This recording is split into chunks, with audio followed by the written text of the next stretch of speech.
Why, hello! Hello and welcome back to another episode of Voice of the Rings. I'm your host and guide, Zollin Ironshield. We are back with another live stream. Hope you guys are all having a great day in Middle-earth. I see one of you is here. Is that you, Epic Kingdom? Welcome, welcome. See a little wave.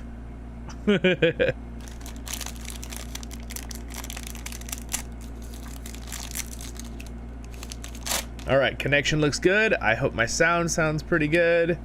I got, I know I said in the other live stream I got this new lights. Well, unfortunately, one of them died on me, so I returned it and got another one, so we'll see how this one lasts. I'm gonna use it pretty good for the next few days. But, I've got better lighting again.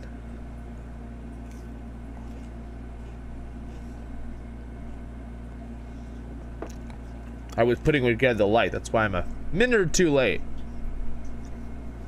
Hello, what's up, Star Wars 2005? Welcome. Good evening.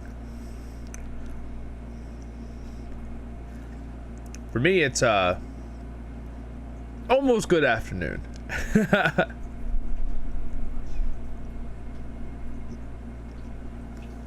11:40 a.m. for me.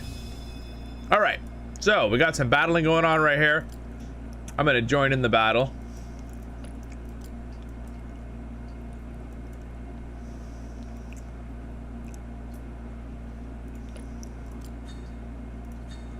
Go, Gimli! I want a little bit higher sound here with the game. There we go. Seems a little too quiet.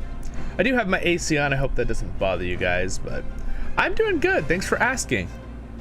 I am doing good. I got my room all organized and clean. That always makes me feel really organized. It's so funny. Like, I always make it where it's nice where you guys can see my stuff, but like, I'm that kind of person. Look, I have to have my bed made nice, and I have to have everything off the ground and all the counters clean, and then I feel really organized.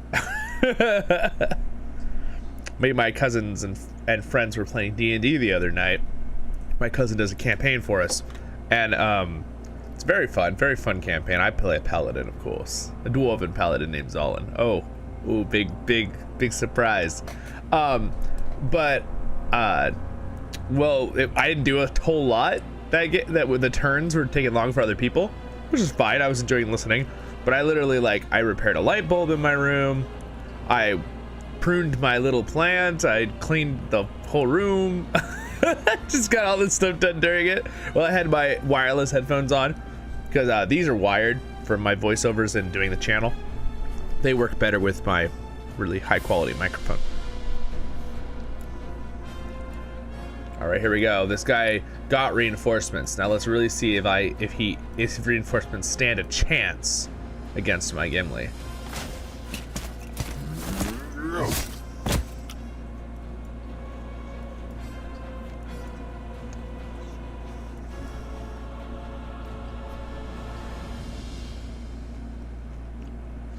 Ooh, you started the Middle-earth Shadows game today. Ooh, okay. That's the second one, Shadows of War, right? It's good. I liked the second one. It was pretty good. I haven't played completely through it, but they're really good games.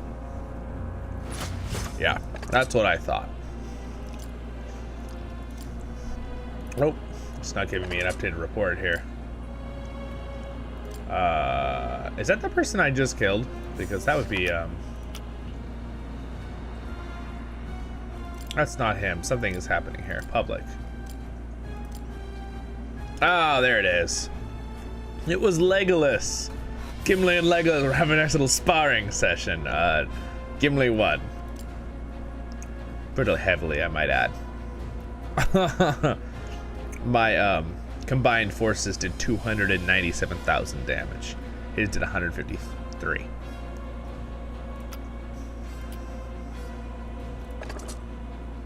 All right, here's what we got. No, I want public. Why is it showing me that other place? Oh, interesting. There's some glitch going on here. I might need to log out and log back in. Huh.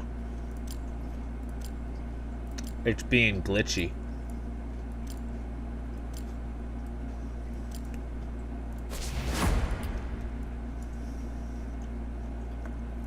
I also need a guy to help take tiles, so.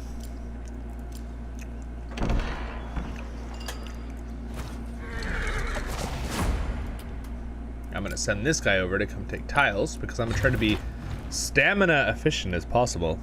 Which, if you play Rise to War, stamina is basically on a cooldown for every commander. So, we'll see.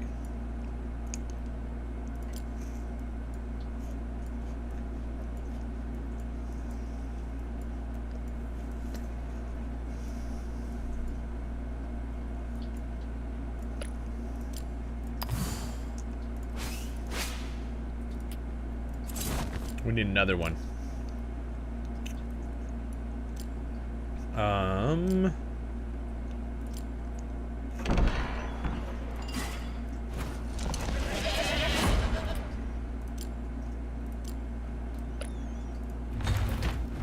Excuse me, I didn't eat my lunch yet, so I'm having a snack. Hey, what's up, everybody? Do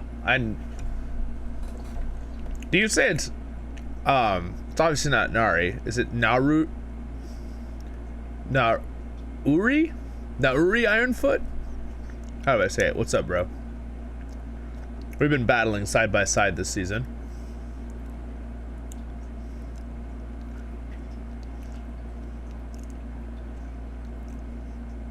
Oh, I don't really have my elves up to par yet with my Gimli. And basically what I'm using the hobbits is they have a special bonus. I just stick a few of them in there for the first fight. They take a huge chunk of casualties off each fight. And I've tested it. It works really well. Here, let me show you. It was a good question. I don't know why this is doing that, but if you look here, my casualties, my wounded. So my casualties would have probably been more around like 1,800 death and like 600 casualties, and because of that, it converts like 600 more. Because remember, they have this. More units are converted into wounded instead of death. So as long as some of them are in there for the first battle, they'll take a huge chunk off that. And that's why. Good question.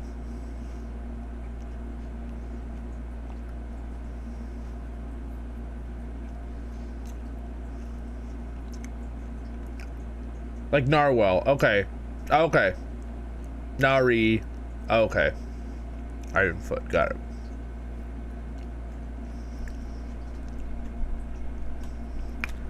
Dude, are they gonna make Bjorn? That would be cool. Is that already planned? I didn't even know that yet. I didn't see that in the update yet.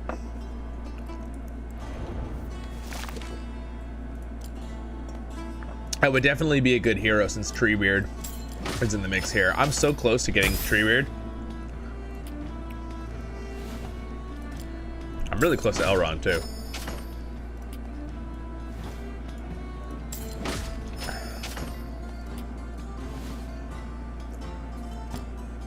I hope you all have a nice drink. Relax.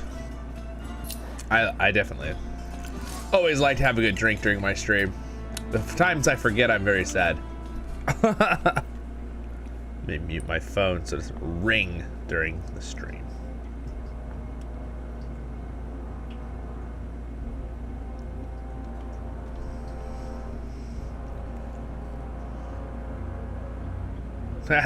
Thanks.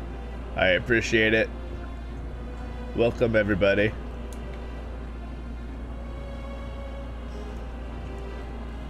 Yeah, dude. Oh, wow. They're really moving in, aren't they?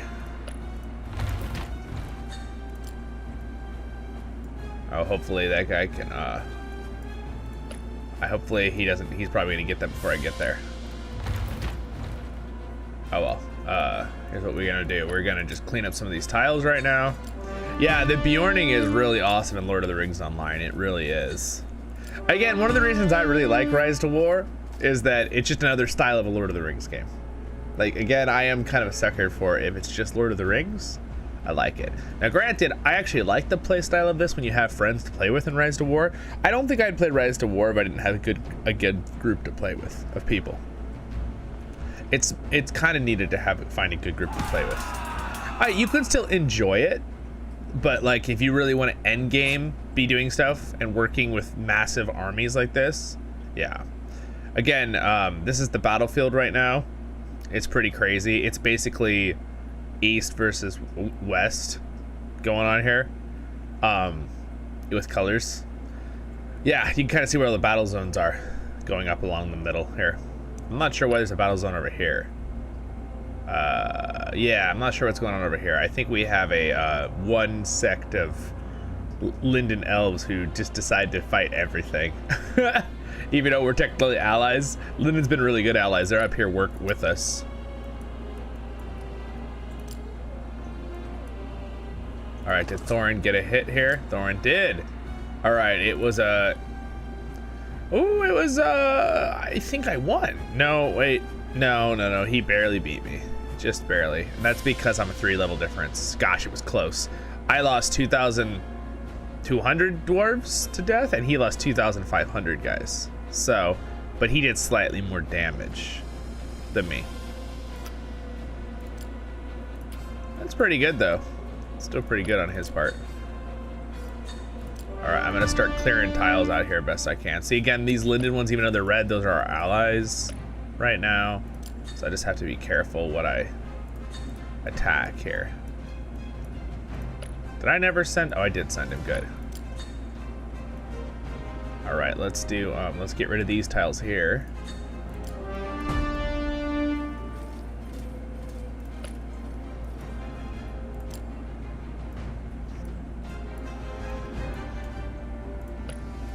Again, I want to try to use as little stamina for Gimli as possible. Let me answer your guys' questions. Read through here real quick. I appreciate everyone hopping on so fast. I'm glad you guys all could hang out.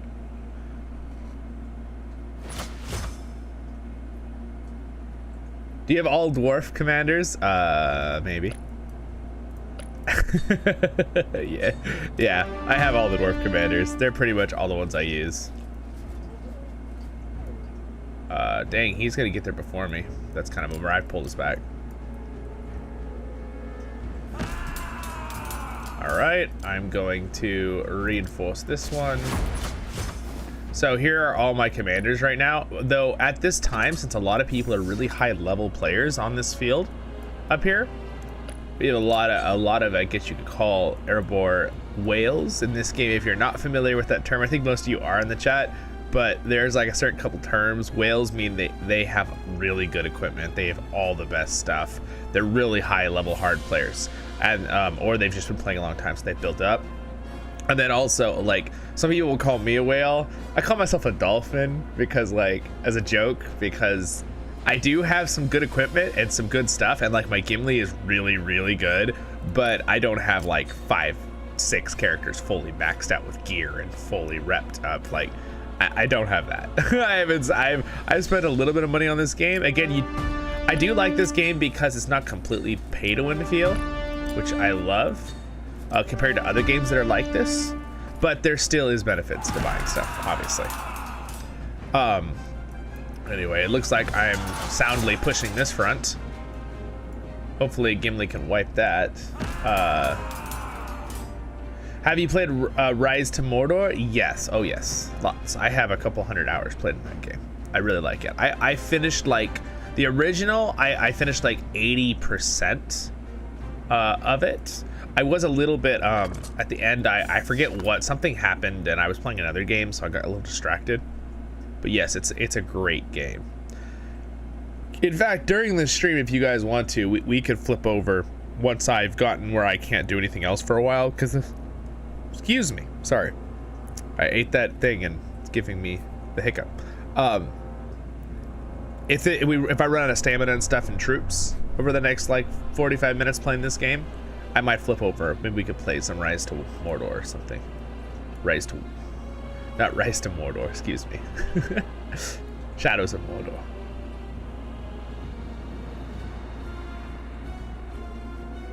Now you say Rise to Mordor. Is this a different game that I don't know about? Yeah, flipping to all the games, exactly. Anything Lord of the Rings, we flip to it. That guy picked up Grey Hunter, ran really, really fast. I'm saving 10 stamina. Oh, you're like, why did you pull back? Because I want him to have as much stamina as possible to use in combat.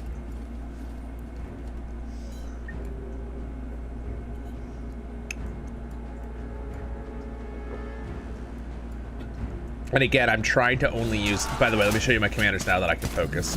So I have Gimli, but again, you can't see how good his stuff. I mean, look at his axe, okay? So this is his special one, right? It's got 3 refined stars now. I'd like to refine it again to get it up to, it would be 12 and 12. So 24% increased damage. Yeah, it's really powerful. So he does a lot, and he has the pursuit buff because he has 100 focus. He has 114. And then I gave him this, which I am thinking about upgrading, but again, I'm a dolphin, not a whale, so these is all of my gold items combined right here, these 2 of chess pieces. So yeah, I have a lot, but it's not, you know, it's not like some people have 10 of these fully upgraded. It's craziness. On like a lot of the Arab War team are really, really big like that. We have a couple on our side too, though, thank goodness, that are really strong like that. So I'm using that piece for that, and then I use this one because he uses, I pretty much always with Gimli use Rams and Guardians just so they can hold, so they can just survive, because mainly Gimli's just a glass cannon. Usually he goes in, he'll wipe 2 armies and die because his units all die. So I try to keep his units alive, and this madness is like a needed thing on Gimli, because if Gimli gets madness, which madness means right here, you all know that you have a 50% chance to attack your allies. I will wipe my own army with Gimli, so he has to have this and his own troops so they can survive longer. And then I just fixed this on him. So I was using this on him, but I put it on Dane. I went ahead and put this on him. The reason for was because I now have enough focus to get my 100 pursuit, my pursuit ability, and also gives more HP for my troops. And then it has this because he's a warrior. There's a 20 each round, 20% chance to trigger him getting 9% more damage and 30% armor penetration. So it's, so far I've seen a huge increase in damage by like 30,000 each round, each fight. So this is pretty exciting, and it's all, you know, it's chance with the 20%, but very cool. I really like this item. It's very interesting on him, and it definitely increases his damage. So that's pretty cool. When you refine it, it basically only increases the chance every round. It stays the same down here. It doesn't upgrade this. But then of course he has Ram Riders that have 50% chance to lower defenses on what they're attacking. And then of course he does also have a little bit of break defenses in here as well. So he's shredding armor. Yeah, so he's pretty strong. And again, I don't have normally I'd put 2 points in Lockbeard and 1 point in Protect Elves, and then I would have an Elven squadron in the back. But right now, since my elves aren't fully upgraded yet with gold, I decided to just keep hobbits in there. I haven't seen actually a huge difference in damage either, and I've seen a huge difference in survivability, giving Gimli just massive amounts of Ram Riders and Guardians.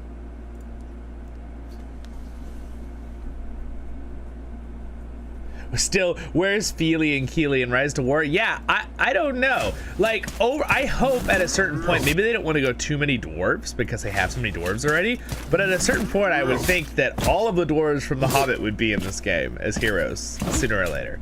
And then to give them all little special things, and maybe like some of the brother ones have like similar things. Like for example, I like the fact that Balin and Dwalin, and again you can see I've got pretty good gear on Dwalin, right? I have this, again, the madness immunity, fire resistance, and the double axe, which I have not put any more gold items into because I've been trying to put them on Gimli and Dane, since they're my high level characters more. Though Dwalin is an amazing hero, but again, I put, throw this in here, fire resistance. Basically, he's there to kill the Witch Kings. Later, I gotta level them up more, but I do like the fact that there are similarities, like they both have Durin's Blood and Warrior of the Lonely Mountain. I think that's kind of cool. And then I have this guy, which I think this is kind of cool. They just made up a dwarf, Falgan. I like it. They just made up a hero. right? I like it that they're like not gonna all be named heroes. I think that with this kind of game, it's fun to have some other made up heroes, right? But again, he makes sense from excuse me, not Erebor, from Ered Luin, which is the Blue Mountains where Thorin's Hall is, which we all know, right? Lord of the Rings online. Hello, Epic Kingdoms, by the way. Sorry, I didn't say hello. Oh yeah, Gandalf is good. So here's the only character so if you notice, all of my characters, my lowest character is 36 for the dwarves, is Ori. And again, Ori also, I have pretty decent. I just have a bunch of level 1 things on him. And then I just stuck this shirt on him. And then this. And this is basically, he is like the master dragon killer. All right, so Ori's amazing for dragon killing. So you just give him an army of axe throwers. You put this on him, his ability. I don't even have it upgraded. This is so good though. Round 4 and onwards, allied dwarf ranged units 50% chance of causing maximum damage. That's so good without even upgrading it if you think about it for axe throwers.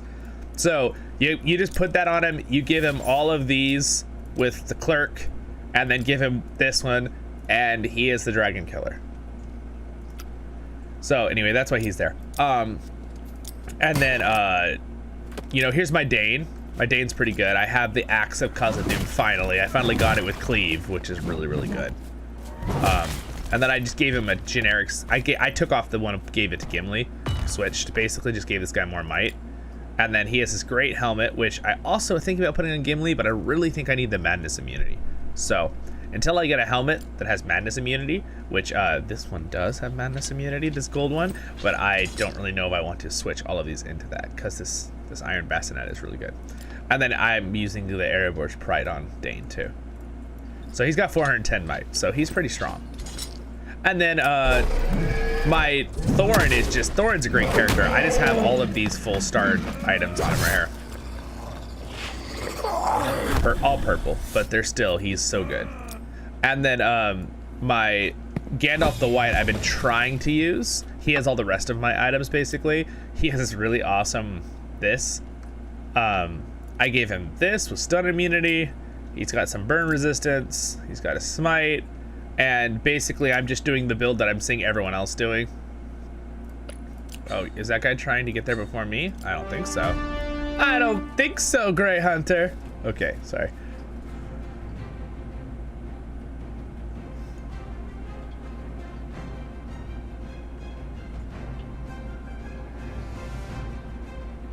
How do you use Mithril?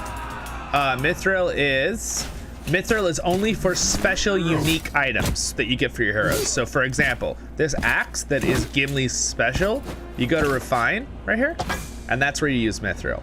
And there's the 3 kinds of Mithril, right? There's blue, purple, and gold. It corresponds with the level of hero, right? There's 3 kinds of heroes, right? There's regular heroes, right? There is so blue will be the level 1 heroes, right? All of these guys special weapons, and in the evil side will be blue Mithril. All of these will all be purple, right? For the second tier, and for tier 3 heroes it'll all be the gold Mithril to upgrade their stuff.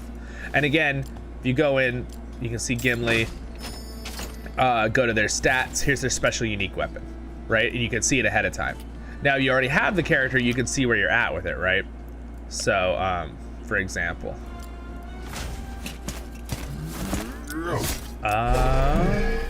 let's see, can I show you? I'm trying to see if I can, again, you have to be ranked 10 on that hero to be able to get it.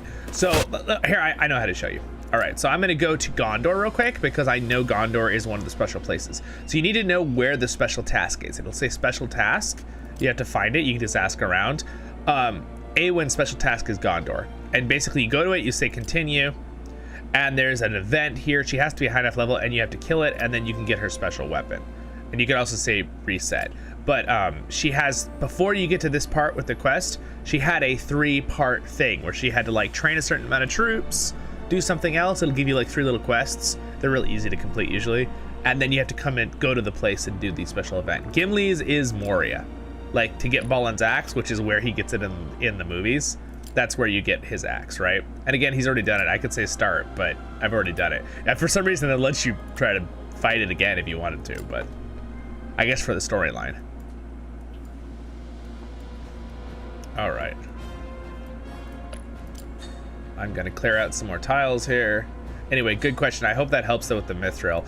And the mithril, basically, there's something else I want to show you with the mithril though before I finish answering that question.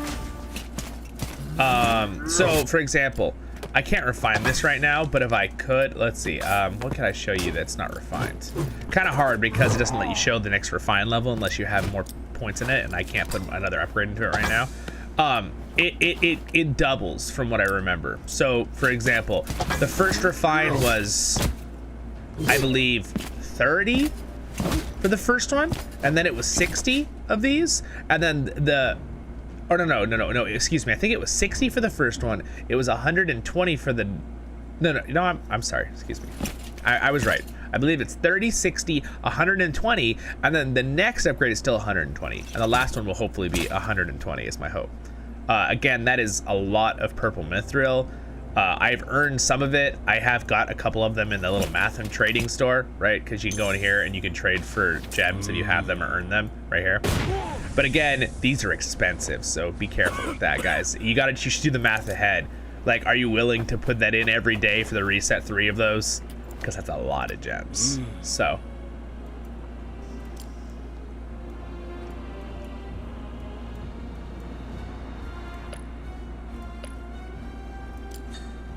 All right, we're gonna charge this guy.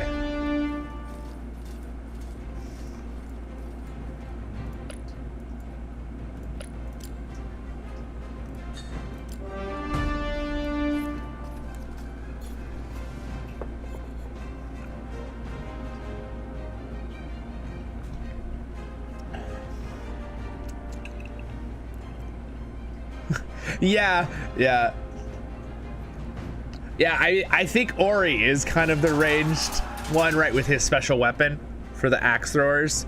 And since he has, you know, the little slingshot, so he's sort of ranged.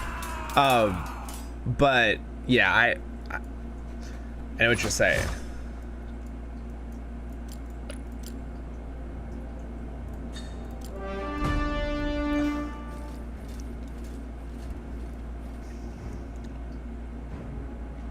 Anyway, I want to try to hit this little stronghold and see how much damage I can do with Gimli.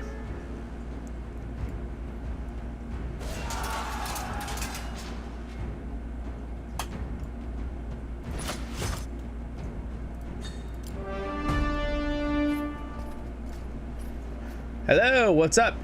One Destiny. Welcome. Anyway, please feel free, Epic Kingdoms or anyone, if you guys any questions about this game, because I've been playing it now for quite a few seasons, so I can answer most questions. And again, maybe in like an hour or less, we'll go and play some Shadows of Mordor for a little while before we end the stream.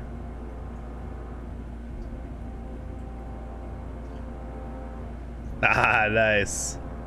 Senpai Tom, huh? Do you like being called that instead of One Destiny? I'm really bad at remembering people's names if I'm reading your name from your account name on YouTube. But I can try.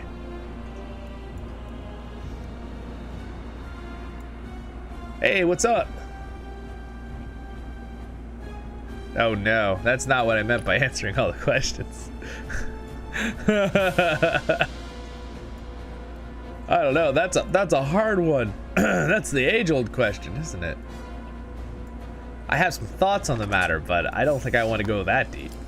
Let's stick to Rise to War. Oh, I see. That's your name in the faction. Got it. All right. Sweet. Yes, I do. I have seen your name, One Destiny. I have. I fought alongside you a few times, but are you fighting in the north? You're fighting more in the middle, right? Over here with the great battle of, oh, look at this, you guys. 5 million soldiers participated in this fight. It's covered up. I'll read it for you. In the last 5 days, and 1.5 million deaths. That's a scary battle. All right, here we go. We're gonna have Gimli hit the stronghold. Have fun, Gimli. I need to pull these guys back and summon some more, because they're out of stamina. let's get another group ready to come in for stamina, for taking things for me. All right, I'm just gonna do this. All right, people are screaming and running for their lives because Gimli's coming. Like the last season, people were like, stay away from his Gimli. They're like trying to point out where my Gimli was because he was like a threat on the battlefield. Now it's all the Witch Kings, man. Witch King's OP right now. Uh-oh. Uh-oh. Uh-oh. I hit a Witch King? Holy moly! What the heck? The Dwalin's the same level, but Eagle's OP? Oh. Yeah, wow. Okay. Alright. I did not know Eagles were that OP. Though Eagles do have a special bonus against melee, don't they? Damage received from melee units 60% less. Wow. I forgot about that. That's... but they take more from ranged. But dang, they can be decent tanks, I guess. What is their special? Negative 20% when battling on non-structured land. Oh my gosh, what? Dude, Eagles are crazy tanks now. Because of the new elite system. Oh man. And his Dwalin just slightly beat me in damage. Dwalin can do damage, you guys. Dwalin and Gimli are damage monsters. So is Dane, but I feel like it's easier to get Dwalin up because he's a lower level tier and he can be higher respect faster. Yeah, see this, by the way, you see the deaths and the wounded. If I hadn't had those hobbits in this group when that happened, I would have had probably maybe almost like 700-800 more deaths. They'd have been like 4,000 something. So that saved a lot of my troops to bring back for later. That's crazy, dude. I want more eagles. I have some eagles, but unfortunately I was only able to have them for a day or two because someone let me borrow them for a little bit. It was actually Nauri Ironfoot here. Like you let me borrow them, which I appreciate. And then the elves came and wiped us in that area. And they took all our stuff. Lothlorien elves, not Linden. Linden's our allies. Alright, so pull him back. I need to send in more clearing tiles.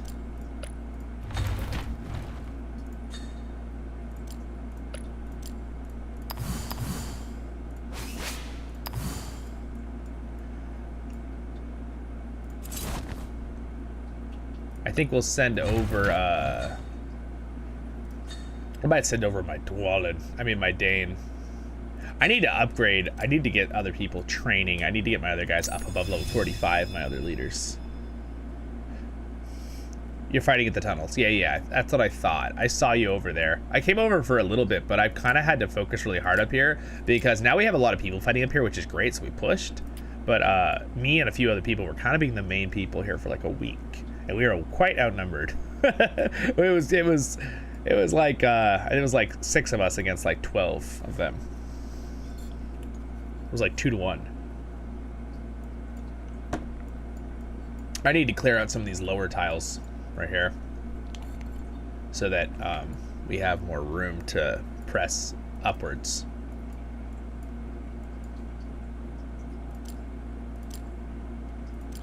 Yeah, they're definitely gonna make this their little stronghold. That's what they're trying to do. That's the best way to do it on a big tile. I might be having a little allergies this morning. In fact, I'll just go grab something real quick and get something for my voice. I know I sound a little bit slower today than usual. I was thinking that too. Hearing my own self. All right, I need to also, if I work really hard at it, I'll sound like my normal self talking. I'm just a little stuffed up, so I'll go grab some real quick. Because it's actually bothering me too, so I'm glad you said it. I can't breathe through my nose right now. I just get allergies sometimes if I go places the day before, but it happens. It's that kind of, we're having a lot of pollen and stuff. It's that kind of year. I mean, that time of year. All natural stuff. Just go take a little allergy tablet, I'll be better. All right, we got a battle going on here. Let's see what their results are. Ah, there's not. Nari. All right. But here, a Witch King. Yeah, this is the kind of, okay, here's the kind of thing that's ridiculous. Okay, so Theoden is an amazing hero right now, right, guys? Amazing. And yet, he's level 50. This Witch King is level 45. Granted, has some gold gear, but it's just insane how, like, he took 400,000 damage. He did 130 to the Witch King. It's crazy to me how much the Witch King is so, I mean, the term is, normally I wouldn't say broken for things, but the Witch King is broken right now this season. He was not this strong last season. If you guys, do you guys agree with me on that? Because normally things are balanced, but I literally built a perfect counter hero for the Witch King and still lost at the same level. I had 120% fire resistance because all the damage he was doing was fire. I had stun resistance. Was the same level. I had the right stuff to beat him up, and I lost. And he still did 72,000 fire damage when I had 120% resistance. And again, you can go over 100 in this game. It's like the numbers that he has some buffs, you know, kind of thing. It just subtracts. Yeah, Witch King is kind of a little bit busted right now. This season. Technically this is season 4, even though it's technically my 5th season. But what are our plans for next season? I don't know. We'll have to vote on where we're going. Like what faction. I would have played more Erebor, but it's so funny. The last 3 seasons, the Erebor has been the biggest threat because everybody wants to play Erebor because Ironshield are bustedly strong. They're such good tanks. I think they probably need to upgrade some of the other factions tier 4 units. Cause like some are good. Like the Dwarven Rangers are decent. Our faction. Let me look real quick. Like these guys aren't bad. Their abilities are pretty kind of cool.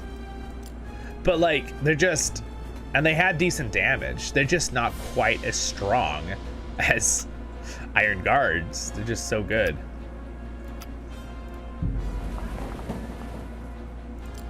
I'm going to need to throw some more into food here.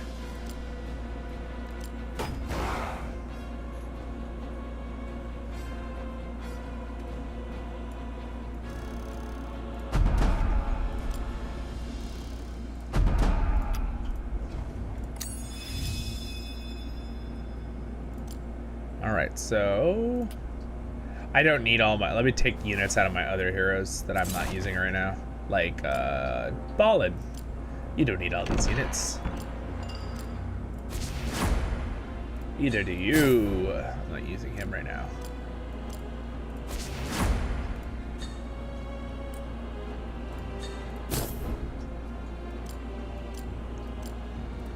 Also, Felgen is very good if you have 3 separate dwarf group of units, but I feel like he's a lot better at taking tiles.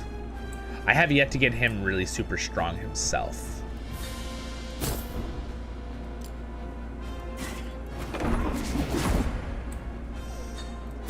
All right, he is wounded, so we're gonna have to remove that for a second. Woo.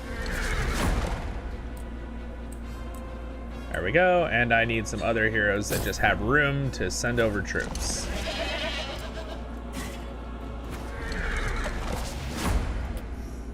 There we go. Good, good, good.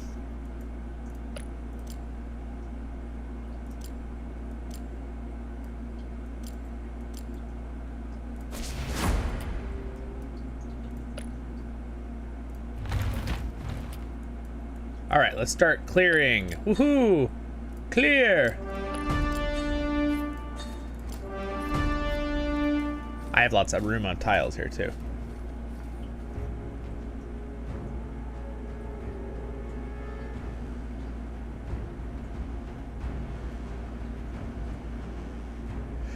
Is that what's her name? You said, I want to see, is that this person? I'm curious. I haven't even looked at her yet. Evil man damage. Oh wow, that's crazy.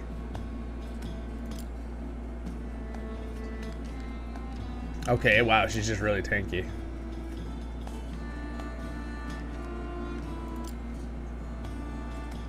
Wow, her level 1 is crazy buffs. She's got inspiration? What? What? That her level 1 by itself is so good.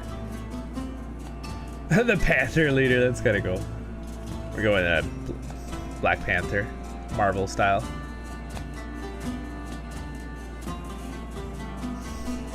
So then she's got like a beast setup. Okay, wow, 5% increased HP. Just 5%, not a flat number, a 5% increase? Whoa. Actually, I haven't even looked at her since she came out a few weeks ago.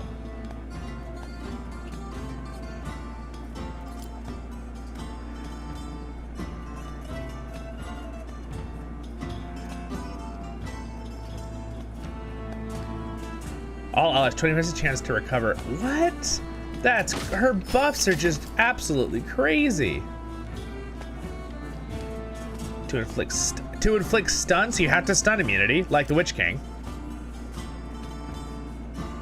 Holy moly, dude. She's got healing, damage buffs, stuns, extra armor and health buffs. Wow. And a damage buff. That's crazy.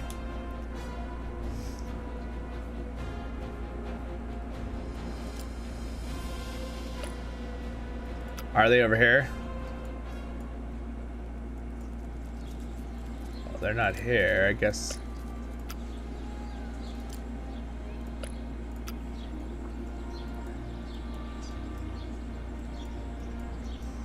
Yeah, it's actually kind of crazy how Lothlorien lost like most of their land and is still so powerful. Oh wow, I see what you're talking about. That is an insane push.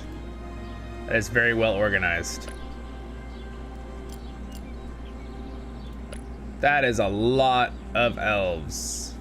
I don't think I even have room to set up I don't even have room to put a fort here. That's why I haven't come over here. Every time I come to put a fort, they're already all taken up.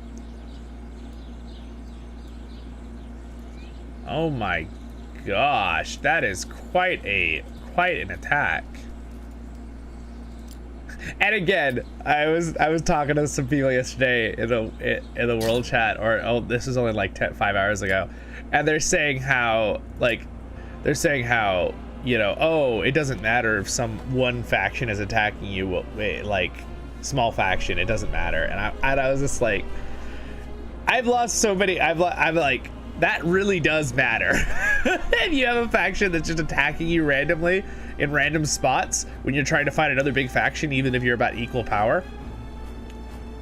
And they were saying basically, oh, well, you guys have 4 factions against us, you outnumber us. And I was like, no, it's clearly the numbers of players in Erebor and Lothlorien are about the same as we are in these 4 factions. It's pretty obvious. Yeah, that's crazy how many armies. I just thought it was so funny. And then, you know, they're like, oh, we don't want to have drama. And the one guy made a comment that we were the evil factions. And I was like, we're not evil factions. We're good factions. So, and he's like, oh, well, I didn't mean it like that. I mean, you guys are the bad guys. And I'm like, that's a good way to make drama. We're your opponents. And I like Erebor have been really awesome. So I'm not judging the entire Erebor on that one comment, by the way. That was one guy.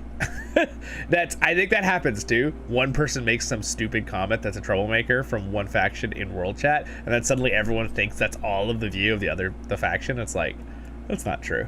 This has been a very nice, like, honorable battle from both sides this season. I have not seen a lot of bad things. But yeah, it's been an awesome battle too. It's been really awesome. But to say we outnumber them, I don't think so. I think Erebor and Lothlorien have just about the same amount of active big players as we do. And they're slowly pushing things, so we'll see at the ending of the season, but it's been a pretty heavy duty battle. Oh wow, they got pushed off. Daka pushed them off probably. Yes. Oh yes, look at this beautiful Theoden. Duckus Theoden is insane. Look what he has. He has his special weapon. He has this Foley met. Oh my gosh. He gets 18% reduced damage for his med units. They recover like that's so wow. That's crazy. Theoden is really good.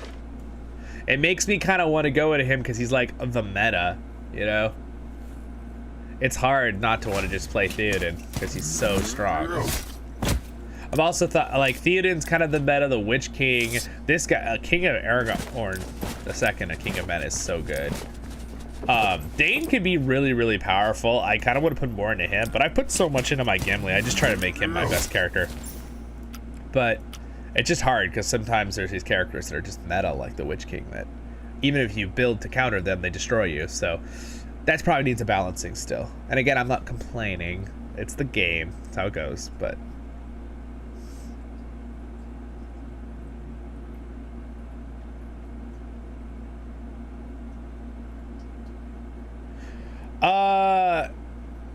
I would look for where your faction is most active, Epic Kingdoms. If you're trying, that's a good question. You're saying, so I joined a lot of fellowships in Rise of War and they really didn't do anything.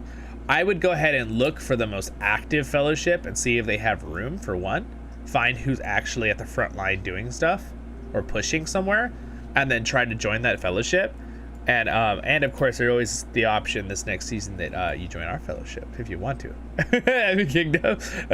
I don't know if they'll stop at the same time the seasons, but you can always join our Discord. I really do recommend though, even if you don't join ours, if you find a fellowship that has like a communication outside the game, like Discord, like join them and join their Discord if they let you, because that would be, it's really helpful to know what's going on.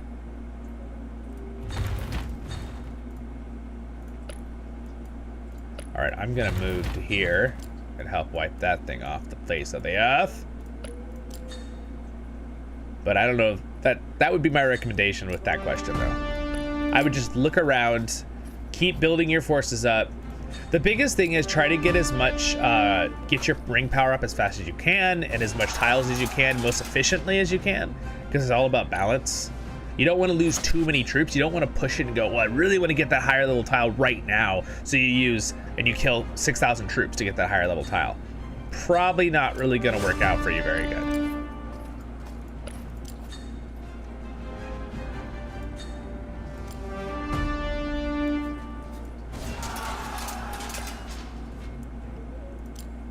I wonder, can I take that tile with this, with Faramir? I'm going to see if he can take it.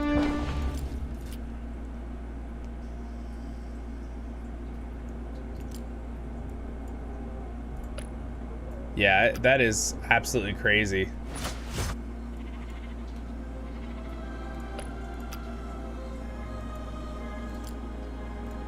Did they already, yeah, this is just craziness. Uh-oh. Uh-oh. Yeah, and I don't know if, like, for example, right now, it is different times of day, but this to me looks like there is far more. I had a Lothlorien player go, oh no, we don't have that many active players. Yesterday, trying to be like, and I was like, I don't know about that. Lothlorien seems to have a lot of active players. What's up? Welcome. Bradicus? Is that how, did I say that right? Is that your name? Welcome. Uh-oh, how did Faramir do against that? not that great. Faramir's pretty low level, we'll take that tile.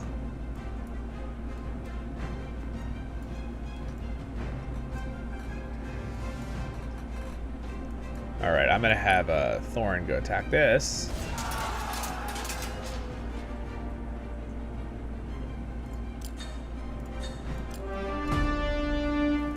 I think I'll have Denethor hit this with more troops just so it doesn't cost too many lives there. Good. Well, welcome to the stream. We're just I'm just trying to clear tiles out here. We're watching quite a massive battle over here in the middle though. Like a lot. Right, here. There's a massive attack going on right now. They obviously planned and timed it. We've been going back and forth here for a while. It's pretty crazy. I wish I could be there to help, but I really can't. But,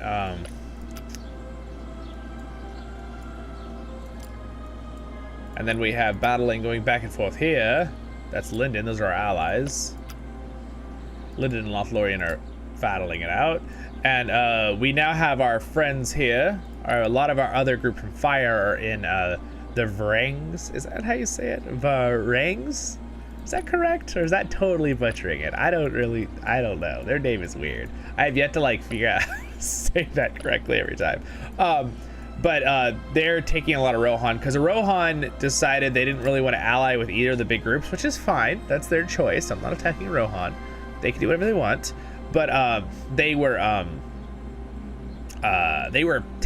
going in and taking our stuff in the back, which definitely does weaken when you're trying to fight an equally large faction on either side when you're losing your tiles in the back and people are having to battle them.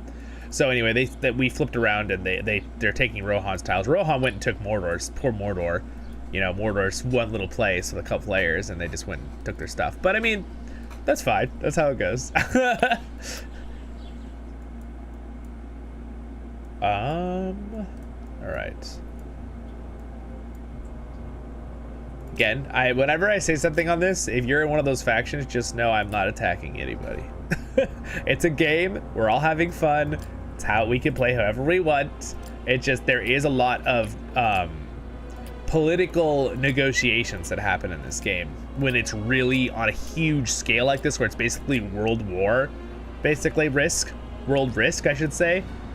Yeah, this is a huge overtime. I mean, this battle's been going on for an actual like 3 weeks, right? Because there's literally like, I don't know, there's a couple thousand players involved. And every player matters in this game. Even if you aren't someone who's put tons of money in the game, you matter because your extra ability to take tiles, and you have more room to take more tiles because everyone can only have a certain amount of tiles up here at the top, right? At one time. So every person does matter. What did Thorn run into? Holy moly! What is this guy? Thorn got kind of crushed. What in the actual world is that? Oh well. All right.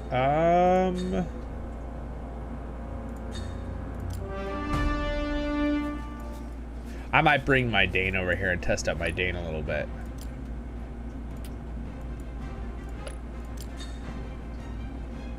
I'm just gonna take more tiles around him. I need to start getting rid of other tiles here. Boop. I don't need all these 1 tiles.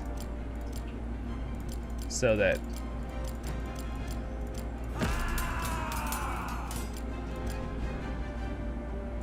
I need to be able to push more later. And I need tile room. All right. So Gimli can now hit this, so I'm gonna have him hit it. All right, have fun, Gimli. Hopefully they're not overpowered. Oh wait, they're coming to fight us. Dang it, I have to stay here. I should have looked at that. Oh great, it's this guy. I bet you it's a Witch King. Well, let's see how he does, right? No doubt it's a Witch King. Again, if I get the Witch King, maybe I'll use him in the future, because I don't have him right now, but he seems kind of overpowered a little bit. I promise, I'm not salty.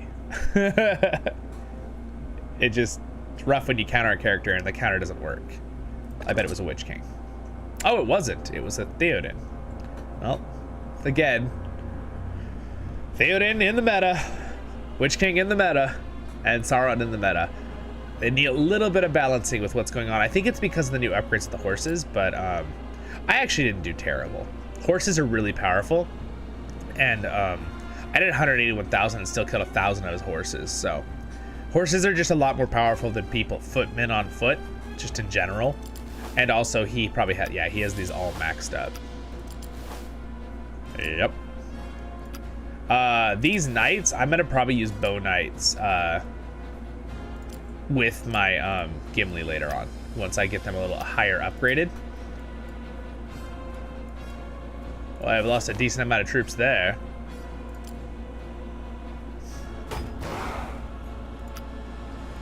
Let's see, where are my Bone Knights? Did I have a grid of building it? I should get it upgrading if I haven't. Oh yeah, I need to upgrade it again. To even get Bone Knights. All right.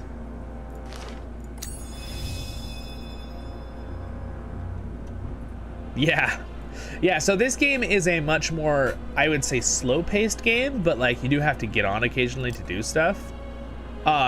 It plays like a lot of other games, except it's not quite as pay to win, I feel, as other games. Like, for example, I don't know if you know the phone game like Kings of Avalon, or some people say this is like Clash of Clans or stuff. Those games are a little too phone gamey for me. This one's a little less phone gamey, even though this is still a phone gamey game, right? This isn't like Lord of the Rings Online that we play on this channel all the time, which is a great game. Very different. MMO, right? Very different. But I still like this game as long as you have a group to play with. Again, we have a pretty nice fellowship. We had a full 100 fellowship, and what we did with this season was we were actually in Gondor and we rotated to Arnor, which is good because I don't think it wouldn't have been as close as this if we weren't in Arnor. But unfortunately, the dwarves just, with Lothlorien, just ran in and just wiped. Gondor held them off by a long time, by the way. Our Gondor still has a really big fellowship in it, which is really good. But again, the dwarves in Lothlorien have a lot of players, so that's why I was kind of chuckling when some people are trying to tell me they didn't the other day. I was like, you guys have a lot of players, because I know we have a lot of players, and if they're pushing us still, they have a lot of players that play the game. All right, so, oh, okay, he's out of stamina. All right, we'll pull him back. How is he's got stamina. Why don't you take this, Faramir? Whoop.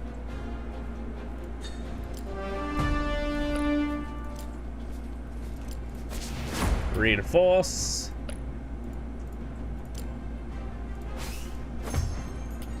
And then we're gonna reinforce Gimli. Oh, Dane is here. Sweet. All right, my Dane is here. Let's see. I'm gonna just send Dane to that tile with that person. It's probably, is it Daka? Who's coming with me right now? Hey! Hey, what's up? It's Nari Ironfoot with his Dane. It's Danes together. We'll be there at almost the same time. He's in chat with us right now. I believe you're on the stream, right? You're still here? Best factions in the game? Okay, so it does matter location, just like a risk board. I personally feel like Erebor is probably #1, just because their tier 4 unit's really good and their positioning is just in this corner is like, they're really not threatened ever, because a lot of people don't play Gundabad or Rune. If people played Gundabad or Rune, they'd be a little more threatened, but those factions just don't get played a lot, which is kind of just because they're not as popular, right? Like, but they're still good factions. Rune has some very good Chariot tier 4 units. Be careful.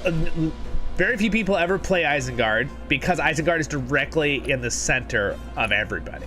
And Rohan is also squished. So Isengard and Rohan are kind of squished. So if any factions around you are really, really big on players, you're gonna have a harder time. You have to focus on too many fronts at once, and that's really hard to organize in this game since it's a big risk board with thousands of players. Gondor is a really good faction. Linden has its back to wall, but it's kind of hard to get out towards the ring over here. Lothlorien is right by the ring, even though it is kind of in the middle. It seems to have an easier time of kind of like getting cohesive. So I would probably rate it as Erebor and Gondor as being really good. And Mordor is in a good spot. Like, they really are in a good spot too, because normally Rune's not behind them like this. Normally this whole corner is just theirs. So Mordor is a great spot. And then it really depends on how many players are in Linden and Arnor, but whichever one can kind of take Eriador really easily and fast, so they're probably in the high ones, and Lothlorien is probably high. I would definitely rate, not that they're bad, but Rune, Gundabad, Rohan, and Isengard are kind of like, because a lot of people don't play them, I would stay away from them, because you're probably just going to get pushed out. Now, granted, there is part with the season you could switch factions, but the problem when you switch a faction is you lose all your tiles. So you lose all your work in that way. You keep everything else, but you have to recollect all your tiles, which really slows you down. So You want to try to pick one early that has good stuff.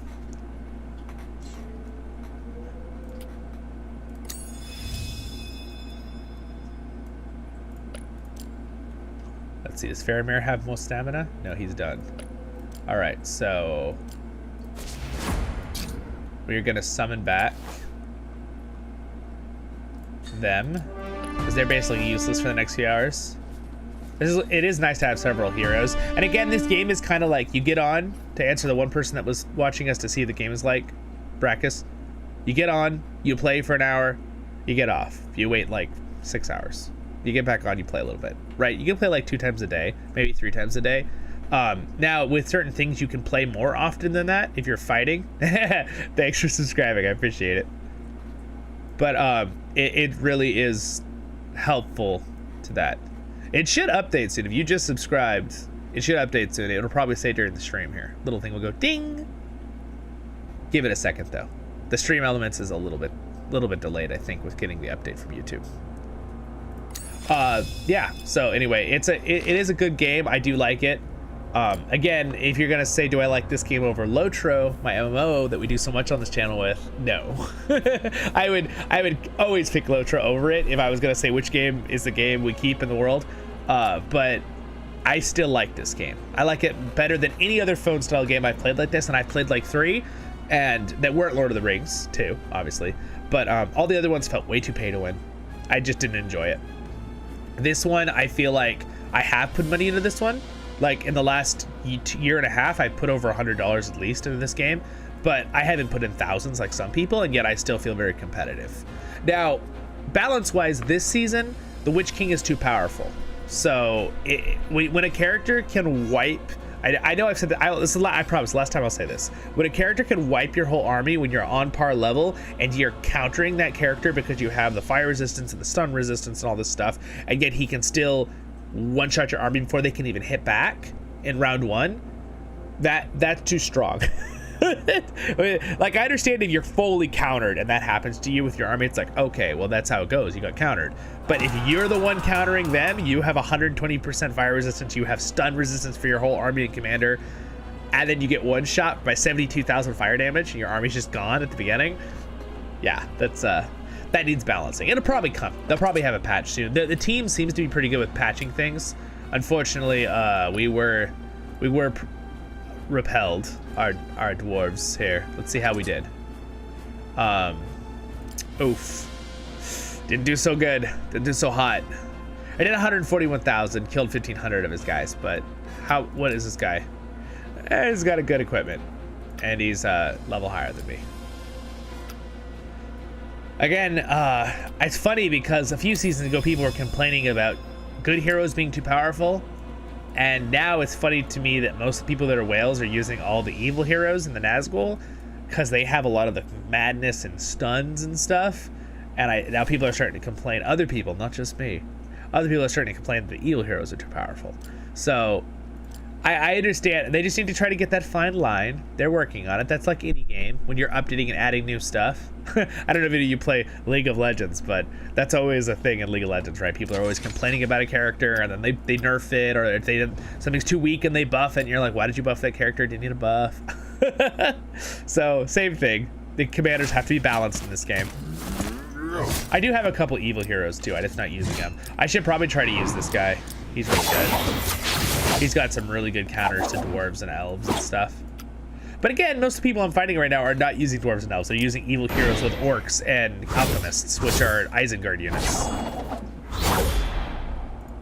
It is cool though how they're making on the Nazgul. I will definitely be using evil heroes in the future sometime though. I'm curious how good this guy actually is. I pulled this guy with a letter. This is a tier 3 evil hero. I misclicked and I did the evil box and I got a letter for the evil hero and I was laughing. It was so funny. All right, so I need a couple more clearers here. Who wants to come and clear more tiles?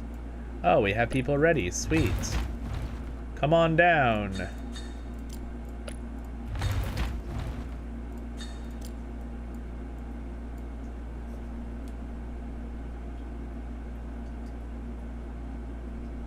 Yeah, here's the thing with Lotro. It does take time. And the nice thing about a game like this, it's on the phone, so you can do it like, you know, while you're on your lunch break or something and just play for a little while. But, and I would probably say, even though this game does have some complicatedness, and I do have some guides for this game as well as Lotro, it's probably a little faster to learn than an MMO. But Lotro is not as hard as you would think. And also, it's not as... if you just have fun with the game and you're not trying to grind to end game, you can enjoy the game and just play for an hour or two and enjoy yourself with Lotro. Like, you don't need to be putting in hundreds of hours. If you're, you know what I'm saying? Unless you're like someone who's like, I want to get to end game immediately. You could just put in an hour or two every few days and have fun with Lotro. You wouldn't have to, like, I wouldn't let it pull you away. Like, I wouldn't let you, like, I would try Lotro. You know what I'm saying? And then if you're worried it's taking up too much time, then just stop playing. You know what I mean? But I would definitely try it if to see what it's like. If you're a Lotro fan or Lord of the Rings fan, Lotro is really fun. And again, I have guides for both games on my channel. Rise to War guides are kind of mixed into the whole Rise to War Legacy playlist. And then I have a full playlist for Lotro called the Lotro Guide, which has over 100 guide videos on there for the MMO. Which are my most viewed videos on my channel. And I appreciate it. Always, people are always like, oh, it helps so much. And I'm like, yes, good. That's my goal. All right, so, I don't know why there's no music right now, but if you guys don't mind, I'm just gonna take like a 3-minute break. I gotta go let the dog out real quick to take a little break for him too, because he's in his little kennel right now sleeping, but he needs to go use the restroom. And I want to go get grab a snack and a drink. So give me like 3 minutes. I'm trying to think what would be fun to watch during that. What about if I just go over here and I leave the Battle of the Elves? We'll just watch this battle.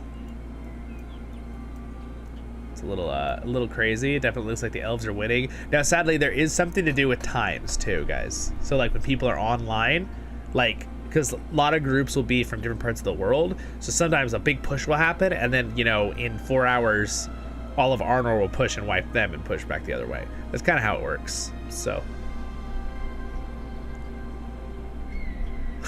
Yeah, of course. Anyway, I'm gonna do a live stream for like a whole nother hour, you guys. So, and we might go and play some Shadows of Mordor if you want to. But I would like to do a little more Rise to War though, until I run out of stamina. But I will be right back. Give me like 3 minutes. I'll just leave this here so you can enjoy the great battle.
Okay, all right. Can you guys hear me? I'm back. My dog just gave me this look of I want to sleep, so I just let him sleep. I opened his kennel and I'm like, "You want to go outside?" He like just looks at me with these droll eyes and then closes them and goes back to sleep. He's just all like curled up. It's so funny because he's such a big dog and he acts like he's tiny. He's a puppy still. He's like 65 pounds and he's a puppy. It's a freaking huge dog. Oh, good question. Have I used the new dwarf unit? No, I have not. I have not been able to get a dwarf unit. I really want to use the dwarf units. And you are talking about this unit. Boop, boop, no. Where are they? Depth defenders. And again, they are in Durin's Vale, right? Oh, and a region too. Sweet. No, I have not been able to use them yet. I really want to try to use them. They're really cool. Look at their abilities. Against enemy targets, inflicted with madness or stun. They do more damage, that's cool. Sworn enemy. After receiving burn damage, normal attacks. Turns into... This would be so good against the Witch King. Damage and damage dealt 5% for each for the rest of battle. That's pretty amazing, actually. That's pretty cool. Enemies damage dealt and defense by 5%. Wow, that's crazy. How good is that? What are their special things? I want to see real quick. Let's go into epic training here. Depth defenders, where are you?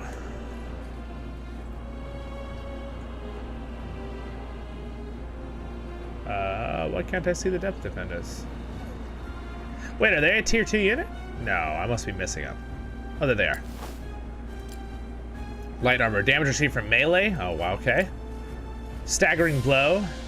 Oh, they have staggering blow built into their epic thing. They have a chance to stun.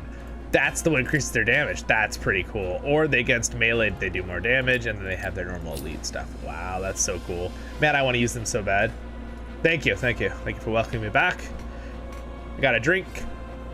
I should sound a little more normal in a minute. I got some nose spray. help with the stuffed up nose. Okay. Let me go ahead and take a few more tiles here. We'll use I'm gonna bring Gandalf. Big Gandalf can come up from over there. I'm gonna just take tiny tiles here. All right. I should try to take this thing. Oh wow, there's a bunch of people down here with forts. I should go for this guy's fort.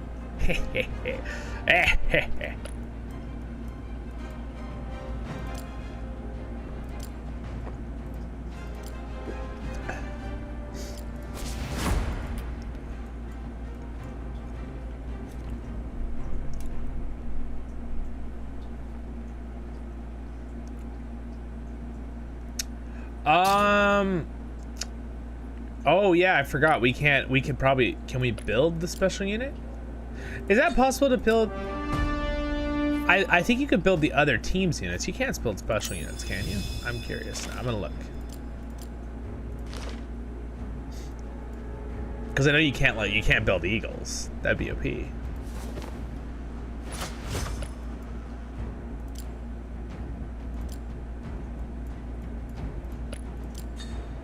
Frodo and Sam are leading the charge.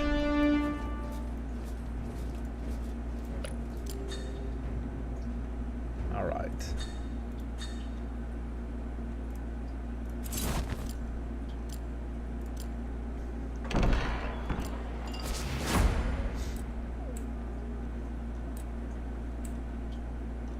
Where are those other troops?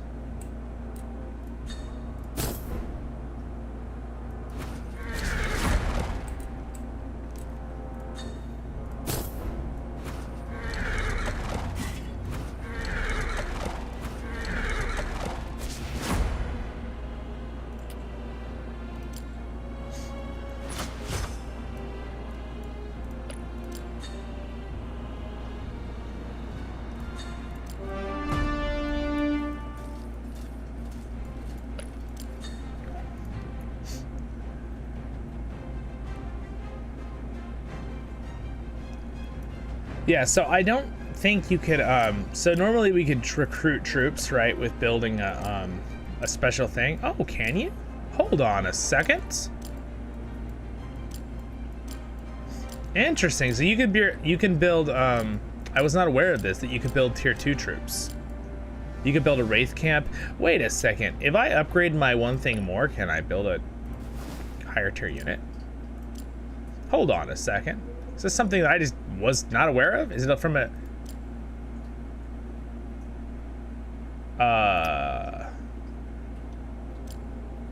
Dark Embassy you can't use because... Oh, I don't have the embassy ring at all. But they're not dark units, so I don't know why they'd be from the Dark Embassy. Dark Embassy allows you to build evil units from the other side. They're like alchemists and stuff. But I do find it interesting that you can build, so you can build tier 2 units. So I could do like Dunlingdings. That's pretty cool because they're tier 2. Or Bree Riders. That's kind of cool. Bree Riders might be the one to go for my, I'm gonna build that because I'm gonna need that for my Gandalf, I think, later. It'll be another thing I can use to hire quicker with having more units faster too.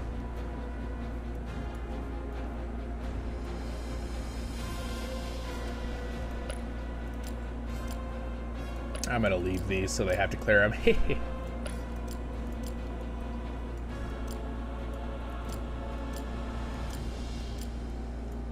All right, remove those. I don't need those.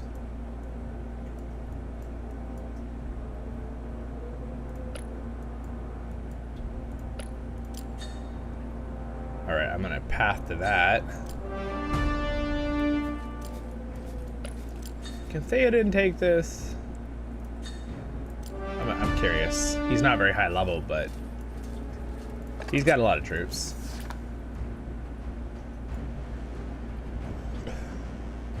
Oh yeah, we did a live stream yesterday for like 3 hours.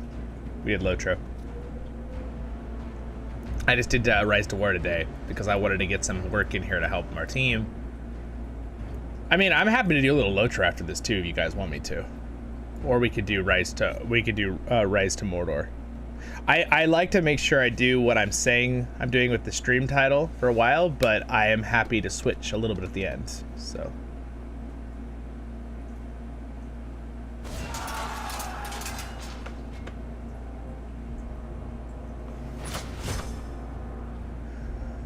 when I max develop what? So I am a full level keep, but are you talking about the elite training ground? That's for elite units only. I'm max level right now with everything else except for Dark Embassy, but Dark Embassy is for training. I'd have to upgrade my ring in a Dark Embassy. That's for training the opposite of alignment. So that means for like, if I was Mordor, I could use Mordor units. I don't think I'll be able to use tier 3 or 4 neutral units. You have to get the camp for that. Otherwise, everybody would be training Eagles, because Eagles are super good.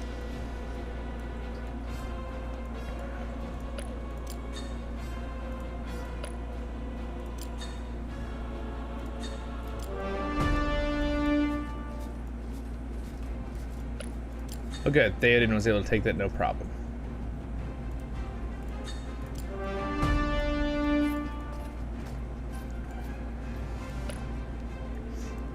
Hello! Welcome! How you doing, my friend?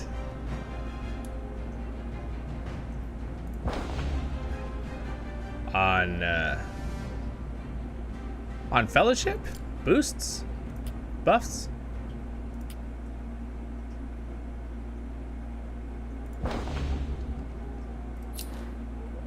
Ooh. I'll take that. Free stuff.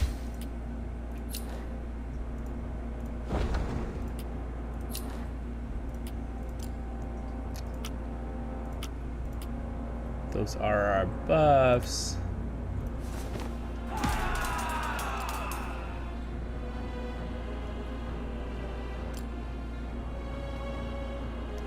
Yeah, it's kind of fun playing a little Rise to War. I'm helping just clear out tiles right now, and then I'm gonna have fun hitting this guy over here in a second.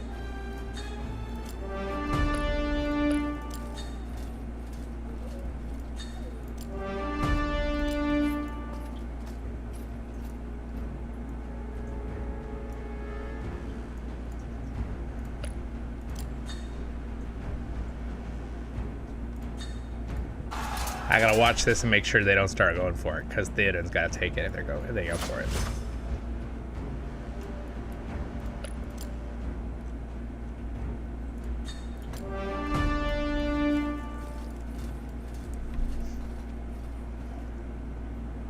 Yeah, exactly. Christmas early. That was pretty cool that they had a coin and a Matham thing in here for the free points you get it for helping people in your fellowship. It's pretty awesome.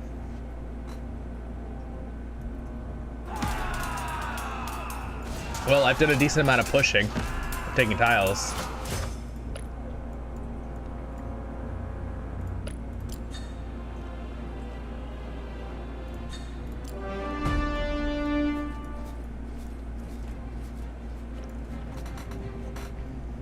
Did I miss anybody's questions? Did anyone ask a question a minute ago that I need to go back and find?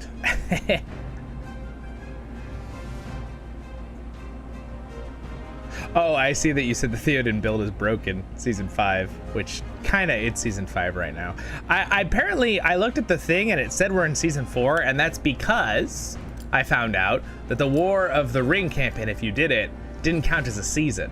So technically right now what's going on is season 4, but it's my season 5, so I don't know, that's really confusing. I don't know why they did that. That's very, very confusing. If you notice, my voice is becoming more normal now. Yes, my voice is back to normal. This server's been going now for, I don't know, like 2 months? Probably? I don't actually know how long we've been playing. Probably just over 2.5 months, I would think. Like 8 weeks, 9 weeks. I don't remember off the top of my head.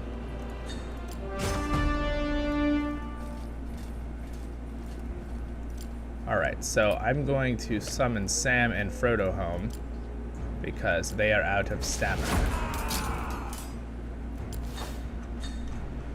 I'd still like a filter that I could put on for that left side when you're looking at your heroes. That's something that I'm kind of confused why I haven't put a filter on yet. Really would be nice. You could filter them by like no stamina, come to the top, or you know, like something that's real quick that you could just flip to. I think that would be really nice.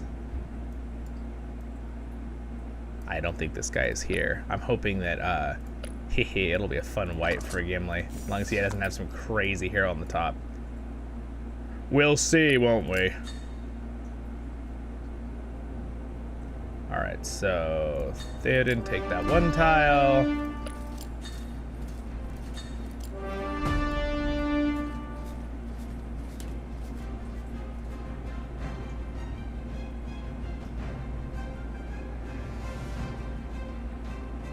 Oh, boosts. Oh, okay. On the actual keep, you're saying itself?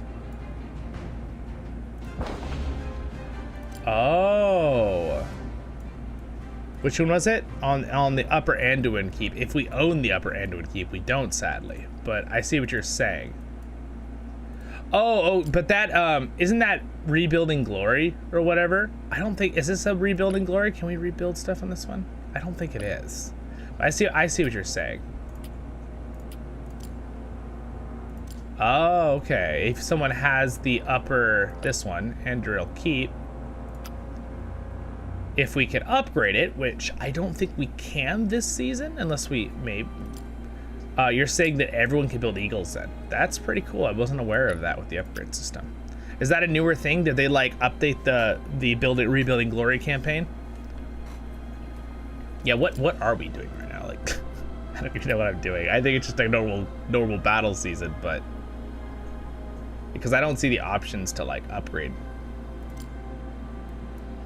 like normal. All right, sweet. We have done it. So now I'm gonna have fun and attack this. Let's see how, Gimli has enough to hit this once. So let's see what we find in here. Should probably test it, actually, is what I should do. Maybe we test it. Yeah, I have enough stamina for testing. Here, Theoden, you're gonna test the waters for me. Go put your toe in that army.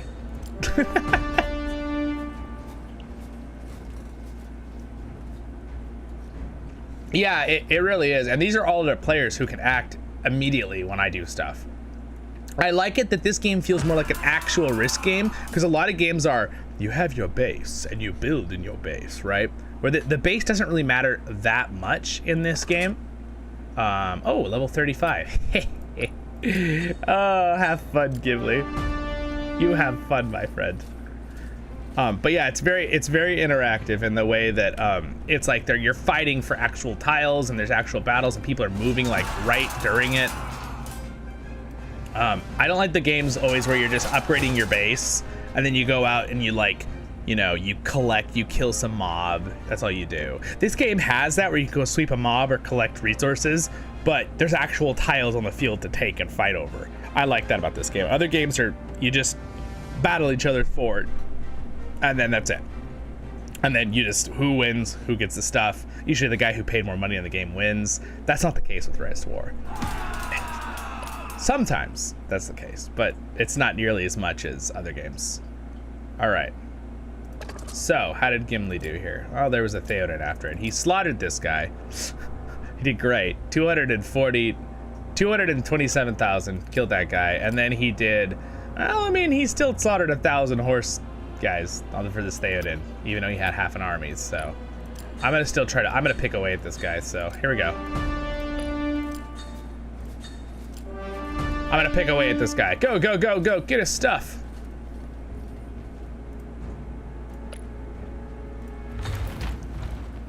I'm gonna move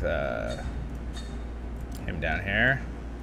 And also, I'll probably try to take this base real quick while I'm here. This is a literally full upgraded base. The way it looks, that means it has all 6 points put into it.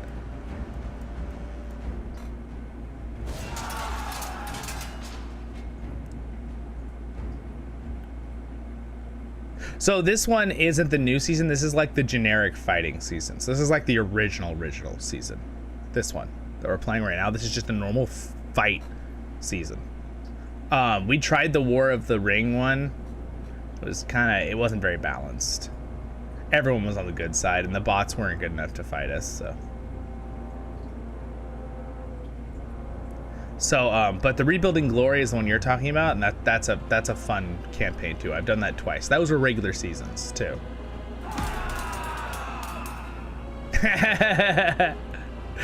It's an easy yes. You're right though. You're right. I am Zollin Ironshield is my name, but Thorin is. I do like Thorin. He's a great character. All right. Well, darn it. So I killed this guy's Theoden very easily because he had very little left. And then I fought a Dwarven, which I actually didn't do too bad with this build. I did 80,000 still, but it's not perfect yet. That I'm working on that Gandalf build. It's more for, and then, oh yes, look at that. My Dane destroyed this guy on level. Ooh. I did 190,000 with him and it's altogether 250,000, which is great. But then unfortunately there was another Theoden in there that was level 3. Yes, but I still did a little bit of damage. Not very much. He died very quickly. It's kind of rough when your characters can't even hit. All right, well, I mean, not terrible. Let's see my Healy place. Is it totally full? It is totally full. So what we're gonna do is, I'm gonna use some of my heals here. I'm kind of running out of resources at this point. This is where I would stop and play in like 8 hours, right, normally. So what I'm gonna do is, I'm gonna do this. I'm gonna go ahead and let it heal as many as possible. Oh, I had enough to heal them all, that's good. I have make sure things are upgrading, right? So building, conscripting. When you're in battle mode, you have to always be conscripting. And then building what I can. And honestly, normally I don't leave armies on the battlefield to do stuff. So I'll probably just leave this like this for anyone else who gets on to fight. I'll leave my tiles connected so they can come attack these forts, or force these guys to waste stamina to take these tiles, so that's not a problem, right? That's kind of how you'd think about it, right? I want his leaders to be forced to have to take those tiles. Again, I removed tiles back here because I needed more room out of my, I can only have 216 at a time, which are max, basically, if you're max tiles. You upgrade that slowly other ways. But I'm just gonna leave these connected so people can clear out more. Or the enemies will have to clear the tiles with their stamina. So that is my goal right now. I do think I think I will have, I don't know if I'm gonna have Thorin hit, actually. I don't know. I think he'll beat that Theoden that's now weak. But I don't, well, I have a little bit of room in my wounded. See, if people are wounded and you're out of room in your apothecary or your hospital, they die. It's kind of sad. It's like, sorry, we can't put you, there's no room in the hospital. You're gonna just have to die now. That's pretty sad. So anyway, you have to be careful with that. And I could use all my things to speed up that healing of those ones I have, but there's no point right now because I think I've done a good service here. I've pushed like 40 tiles. I've killed like 6 or 7 armies. We're doing fine up here. More people will get on later. Unfortunately, a lot of people play when I don't play. That's one thing that's hard. If you can find a group, guys, that plays when you play, that's really nice. Like, the only people that play a lot when I play is like Dark Firefly, Nari does. He plays when I play a lot, and then a couple other people, but I still have people who play when I do. But a lot of times I end up finding out people are playing at 4 a.m. in the morning, and if I'm on at 4 a.m. for some reason, I'll be playing with them, but I think it's because a lot of them are on the East Coast. I'm on the West Coast of the United States. So a lot of them get up in the morning and start playing. And then also some people are in Europe, so I kind of... All right, here we go. I'm gonna have Thorin hit it anyway. I wanna see what happens. I should have tried to kill this first though. Hey, you know what? Hold on a second. I know I wasted 10 stamina doing that just now, but I could kill this very quickly. It has no one in it. I might as well just get rid of it.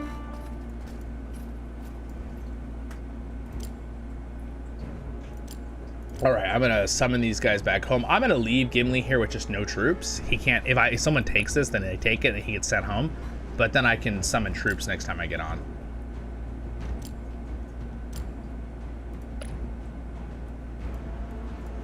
All right. So what do you guys, since it's live right now, what do you guys feel like? Do you guys want me to play Shadows of Mordor? Or would you like me to do something on Lotro and show you guys something on Lotro, since you guys are more my Rise to War crowd who are on right now? So tell me, what do you guys feel like now that I'm kind of running out of stamina on Rise to War? Because I was planning on streaming for about another 45 minutes, so. Let me know. Yeah, sweet, I could totally take that, awesome. I can probably take this place too.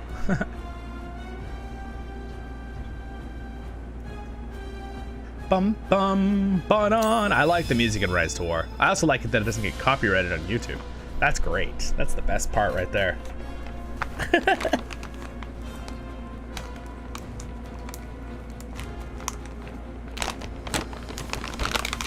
Oh yeah, do you want to see more? I could show you more stuff about the commanders. What do you guys want to know? Here. So, we walked a little bit about an hour through my commanders, but what's up, Dutch? Battle for Middle Earth. Yeah, we should just play Battle for Middle Earth. Want to go play Battle for Middle Earth? I'm down. I don't know. Do I have it installed? I think. Remember, I built this new computer. I don't know if I have it installed. I have the disc though. Though, now that I think about it, did I put a CD drive in this computer? I don't know if I put a CD drive in this computer. The old problem. That's all right. I could also probably get it online, but unfortunately they don't really sell it, so you kind of have to get it like not from a reputable place, so it just ends up being you can only really play the campaign. Can't really do PvP. I'm looking forward to the Battle 3 Reforged. So anyway, here's my Gimli. Here's how I have him set up. We'll go through my main characters real quick. I have 1 point in heavy wound,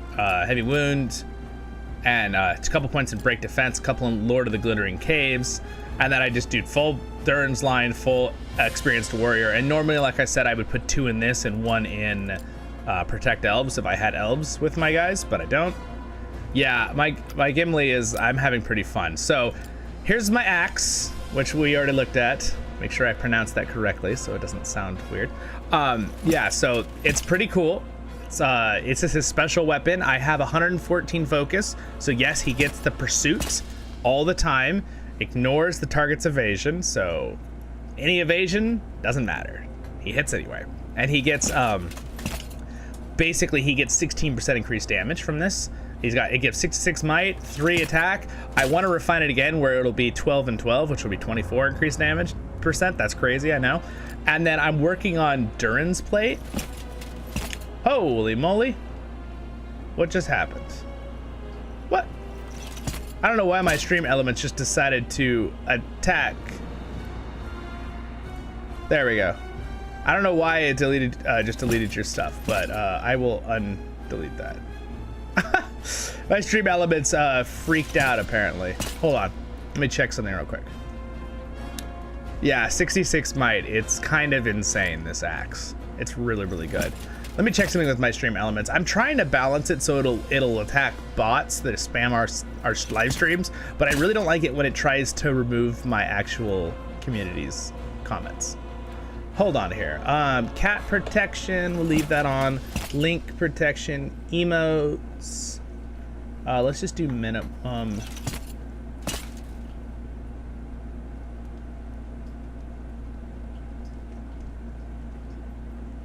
All right, let's just do that. I'm gonna lower how much it does.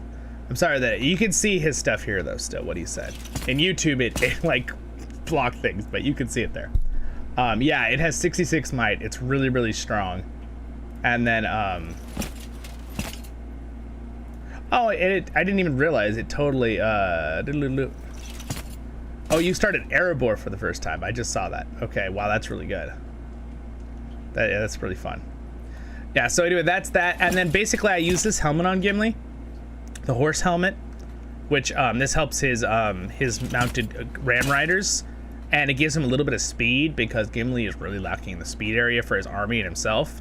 So he can be a little bit more competitive with moving from tiles so he doesn't just get blocked all the time. And then he gets 100% madness immunity for himself and all his units, which is kind of a must-have. Because if he gets madness, he wipes his whole army by himself. So, and then I've got this one, which, again, I don't have I'd like to max this thing out. I've never gotten another one. I want to refine it, but I can't. I don't have any others. So, but in the future, I don't know. I might take this cloak off him and put it to strengthen this to another level. And then I have this right now that I just got started. I was giving him this that's on Dane, but now I'm using this box of knowledge for a warrior, which he's a warrior, and it's a 20% chance for the commander each round to get 9% increased damage and 30% armor defense reduction, which is crazy. And if you refine it, this percent goes up each time. So he gets a 9% increase if that goes off. He gets a full 16% from this, right? He has 411 might. He helps reduce the damage of he buffs his troops, gives himself more might, right, and protects them. Buffs his troops again, gives madness immunity to himself. And then he has this. And the focus on this is nice, and the HP because it helps his troops live too. And the extra focus helps so he can get the pursuit buff. So he's 100 and over 100 focus. Anyway, yeah, so he's really strong. He does lots of damage.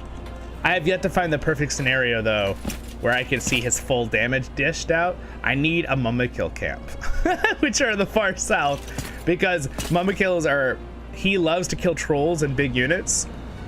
But if I could find a Mumakil camp, or an Eagle camp, but Eagles get reduced damage from physical damage. So the Mumakil camps, I can dish out my full damage and see how much damage he actually does with the armor penetration stuff. And wow, does he do damage. Like originally 2 seasons ago, I was able to hit for 400,000 with like Gimli. I don't know if was that with his army too? He was doing the majority of it though. He was like doing 360,000 or more. But now I think that he has the potential to hit with his army for like 450,000 on mummy kills in one hit.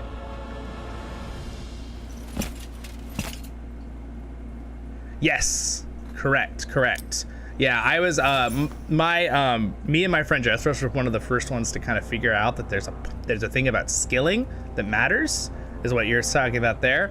And we were the first ones to put a video on YouTube about it, actually. Still have it. We have our Gimli review video, which actually got lots of views. I have like almost 2,000 views on that video. It was like 1,600 last time I looked. But basically, when you put your skills in, you always, if you're a dwarf character that has all in, always put your last point into this one if you're reskilling. For example, what that means is, if you have any other active skill, Whirlwind, Collaboration counts as an active skill, Experienced Warrior doesn't, it's just a passive. Break Defense is an active skill, Heavy Wound is an active skill. What you need to do is always just put your points into these first, because what happens is if they land on the same round, whatever one you put your point into last, being the first point. I'm saying, so forget putting 7 points into this. Just think about the first point in all 4 of these active skills, right?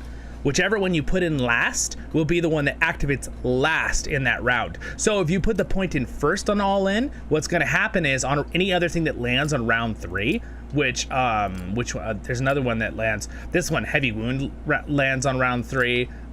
This one is every other round, so it'll also land on round 3, right? It's a 1 round cooldown. Starts on round 1.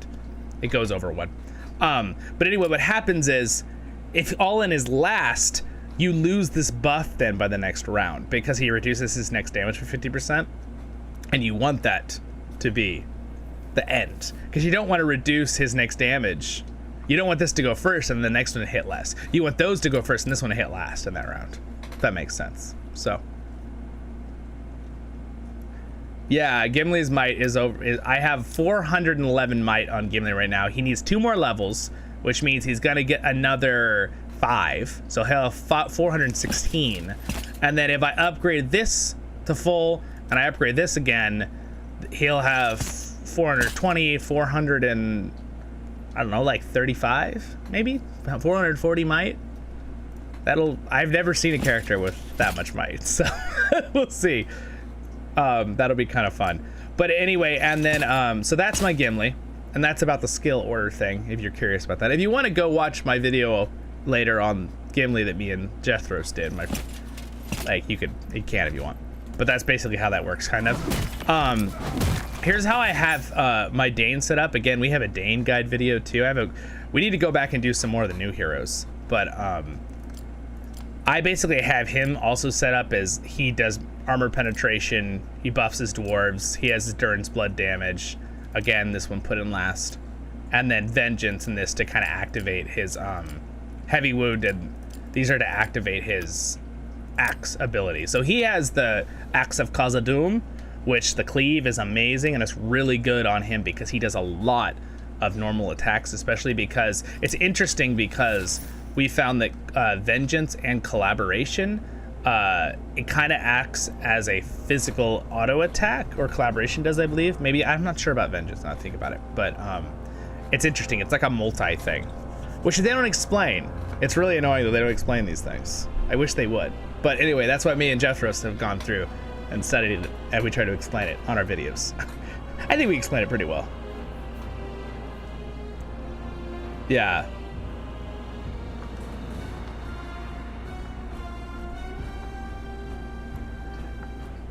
Oh wow, I did not know. You're saying Erebor's Pride, the item has a what?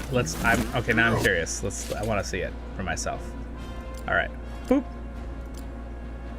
Oh yeah, that's crazy. That's so good. Let's see what it's 18% at max. Whew, that's crazy. Dwarves damage. Oh, this could be really good. If I get this one, Air to Wind formation, and I put this on Gimli with 400 mites, it's modified by mites. That would be crazy. That 12% would become like what? Like 20% increased damage for my dwarves? Whew. I don't know what the actual increase is. Might of Dwarves. Again, also cool. Dwarf allies.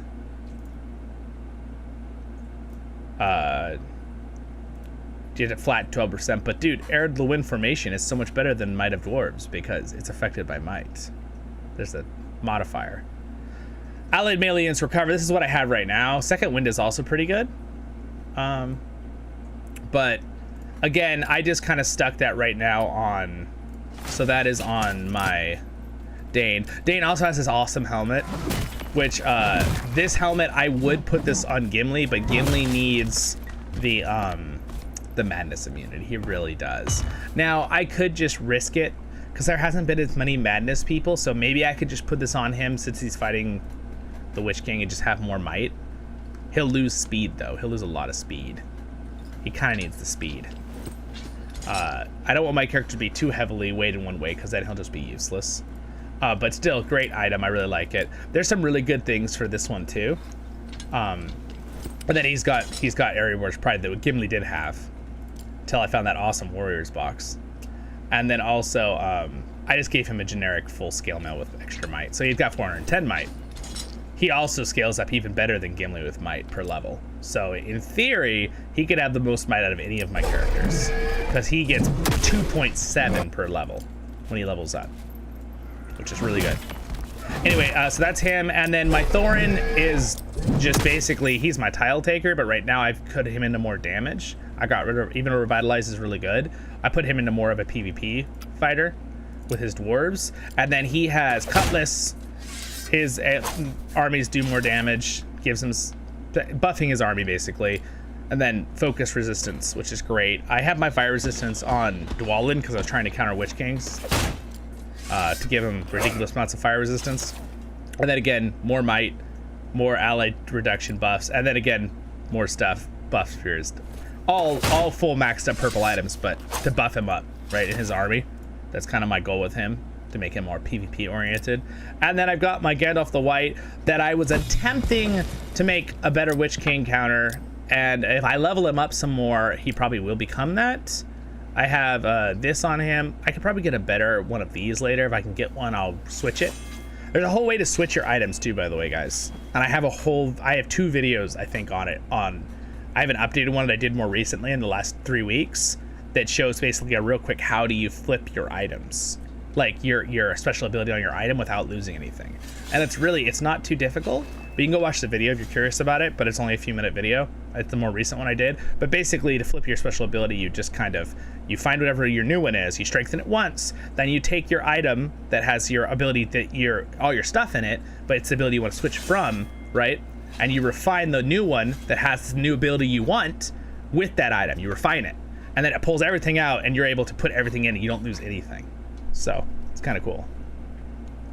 I'm glad the video helped. Yeah, I have an older one I made like I don't know, like months ago, like 8 months ago, and then I made a new updated one that was a little bit more precise and to the point, a little quicker, because I've gotten a little bit better at my guide videos.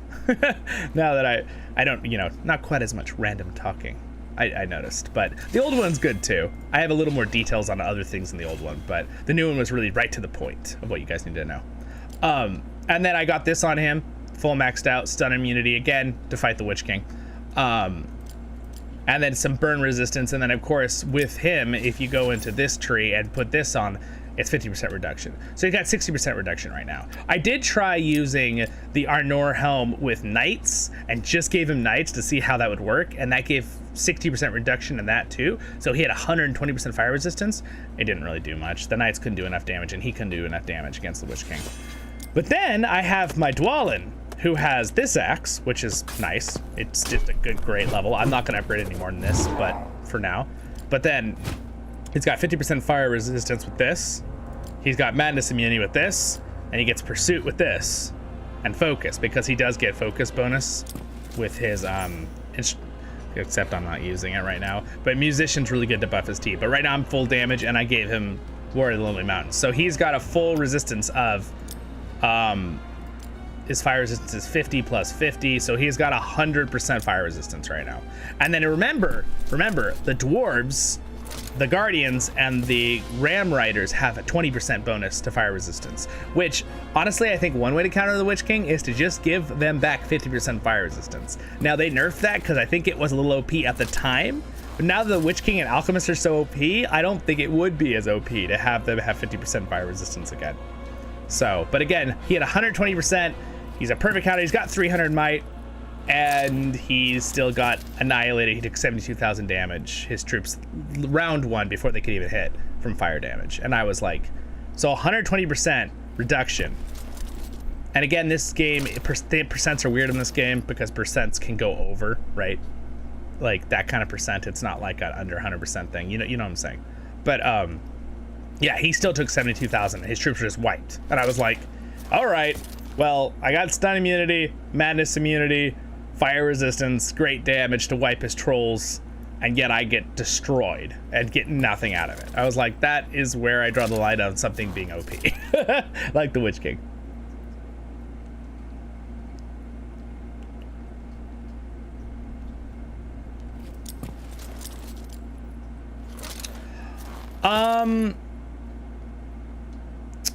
Then maybe it's all allies though. Why has my Gimli never gotten madness from Heroes that Give Madness with that? Oh look, people are trying to take my tiles again. Bum bum ba bum.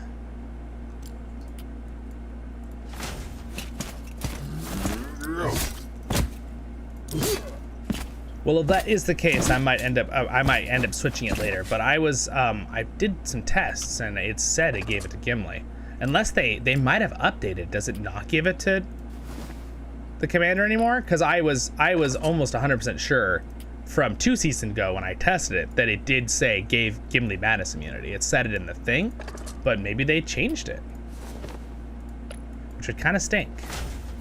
And maybe why Gimli doesn't seem quite as strong when he fights certain groups.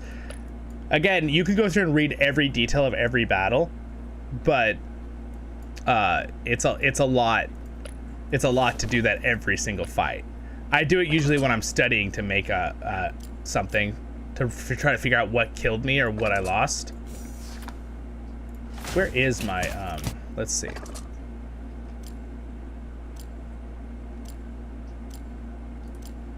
Bum bum bum bum. Here we can look at this. Usually it'll tell us. He activates commander bonus. Commander. Ooh, look at that. Ooh. 20% extra damage.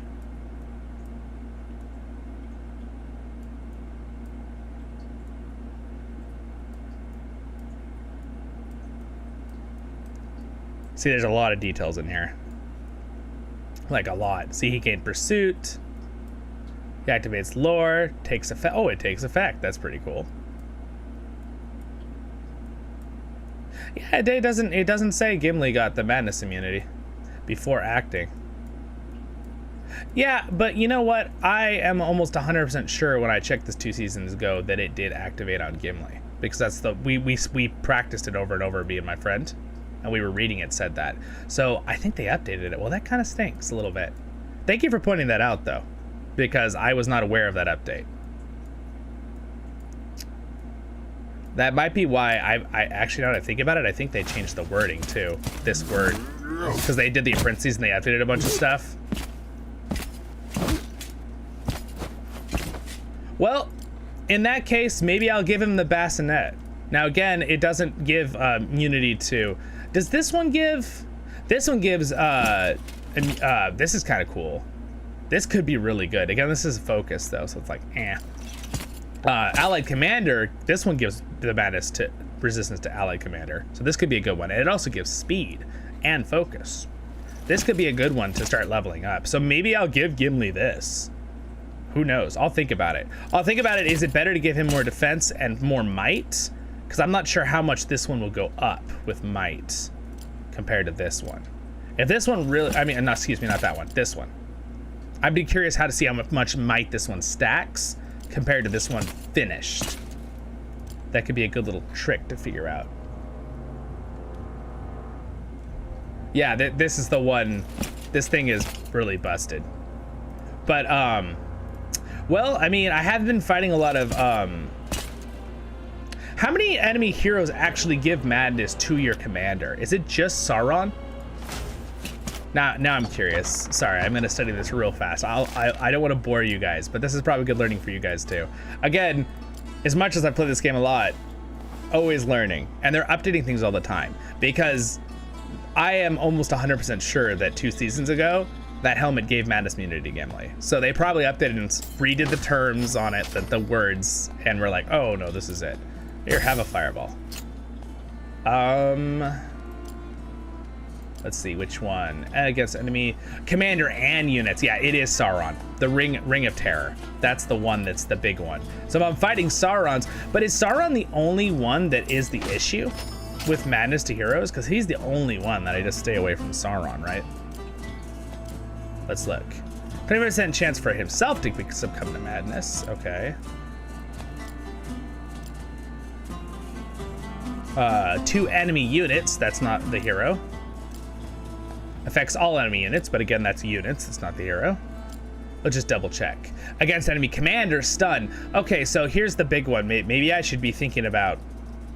That's really annoying, to stun your enemy commander. So Saruman could be annoying with the stun. And now let's see. The Witch King has stun against only units, I believe, right? He reduces your enemy commander's attacks, which stink. Let's see. Screech, yes. Stun. 1 against 2 enemy units. Yeah, it's units. They're stunned. Okay. Wow, Fell Beast gains stun immunity. That's crazy, dude. Okay, so it's units. So the only ones that are hero-based from those 3 that are really big and used all the time are... So he's got the madness against... Sauron has the madness against a hero, and he has stun against a hero. So, I mean, as long as I'm staying away from those 2, right? But again, those characters are used a ton. So, but the Witch King is the biggest overpowered thing right now. So maybe me putting the helmet with stun immunity on would be the way to go for my units. I don't know. What do you guys think? Got any thoughts on that? Grima. Oh, Grima. You're right. Grima. I totally forgot about Grima. We're talking that little slide guy. And he's a level 1 unit, so people are going to get it. Enemy commander inflicts madness. Wait, it just inflicts madness? Just all the time? Against 2 enemy units inflicts madness. That's so actually busted. No wonder everyone uses Grima against really strong leaders. All right. That's an issue. Grima's a big one. So, I don't know. What do you think about this? I'm gonna think about it, but do you guys think I should... I mean, I'll use this for one of my horse leaders, but should I just put this straight onto Gimli, or should I use this to upgrade this boy? No, well, the problem is I can't upgrade this very high, though, because I only have 1, so he'll only have 50% chance. There's really no point. I might as well just put since I don't have that, I might as well just put this on Gimli. The bassinet. We should do it. So I'm gonna lose speed and mounted defense, but the thing is, my dwarf ram riders will get more defense because they're dwarves, so they get 25. So that's not an issue. And the madness is only for my units, but it seems like the people I've been fighting, it's stun that's been the issue for my units, not for my hero. So I think this would actually be better. So my dwarves can actually do stuff, my units. They can fight back. And then he'll have more might. I'll just lose 20 for speed, which means he's gonna be really, really slow. But you know what? I think I'm willing to risk it. Let's do it. Sorry, Dane, I'm going to take your helmet. Dane's like, how could you? Gimli is more important. Our hero is 405 with just that, without upgrading it. It's only 17, so he's already gonna have a lot more. And now I have full golds on Gimli, which is it looks a lot more fancy, you know? Look a little more intimidating.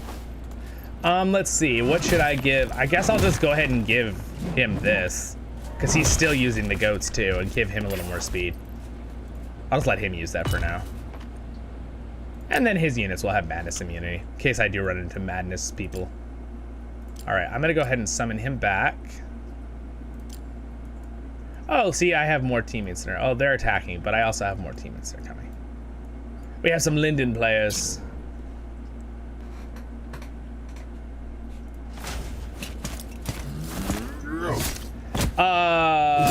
I don't believe the Iron Bassinet can give stun immunity to your hero because it says each round dwarves and it shows the units right here. It doesn't show a commander. If it can give stun immunity, Rise to War really needs to work on their terminology, which me and Jethros have pointed out their terminology is really bad because you just have to test it in fights all the time. And now I'm curious. That would be really weird if it says dwarves and shows the units and doesn't show a hero. Why would they update that and not show the hero? Okay, now I'm curious on this. I gotta go look at one of his fights and see if it actually can.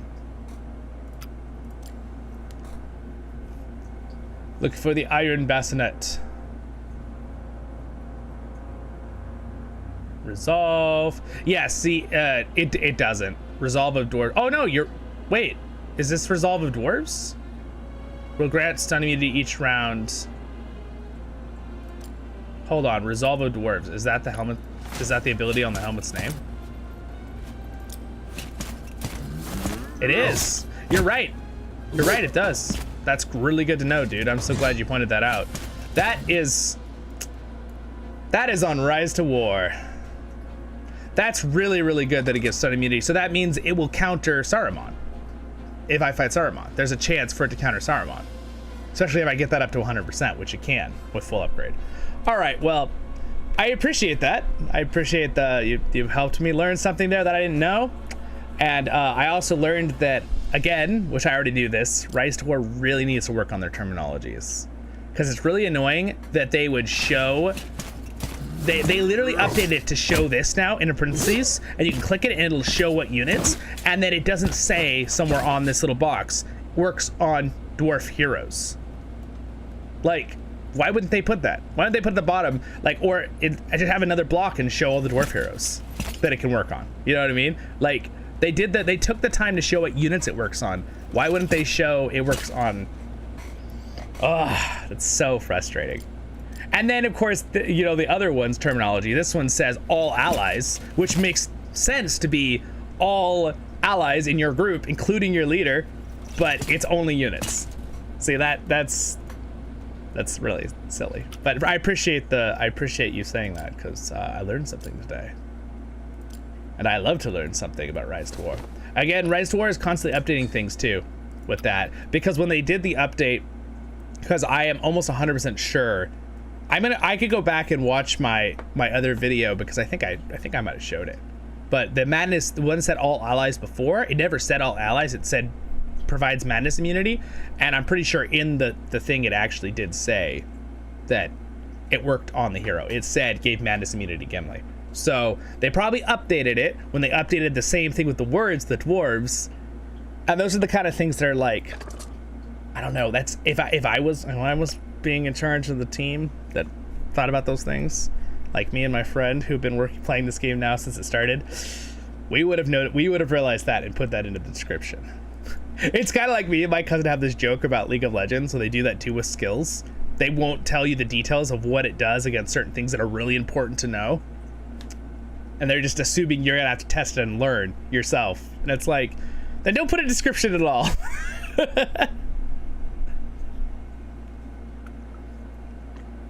Anyway, great to know. I really appreciate that, because now putting that on Gimli makes me feel justified that he can have full gold items and look really cool, and I'm not losing that. Again, I didn't even think to look, because last time I looked at the madness immunity, it said it worked on Gimli. That was 2 seasons ago, though. Oh well. Anyway, I'll stop worrying about it. I'm more frustrated at the fact that Rise to War's terminology is that bad, and that they just change things without saying anything.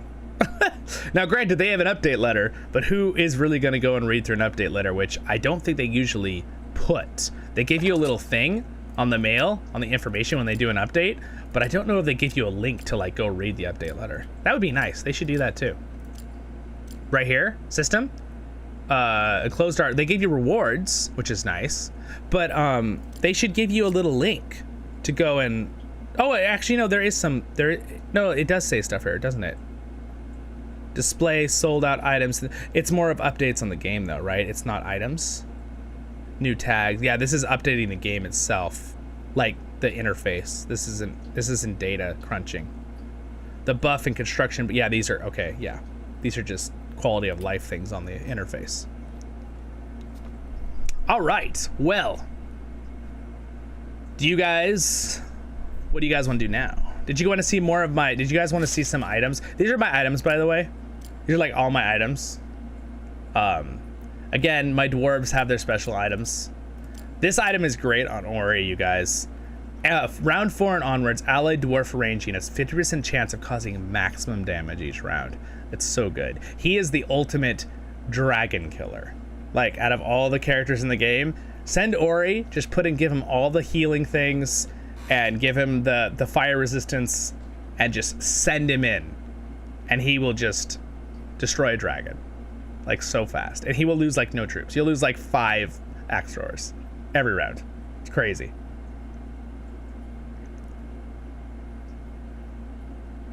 Yeah, the only one I think that actually gives it is the one that says it gives it, and that is this item right here, which I do have, but I don't have enough to upgrade it. This one right here.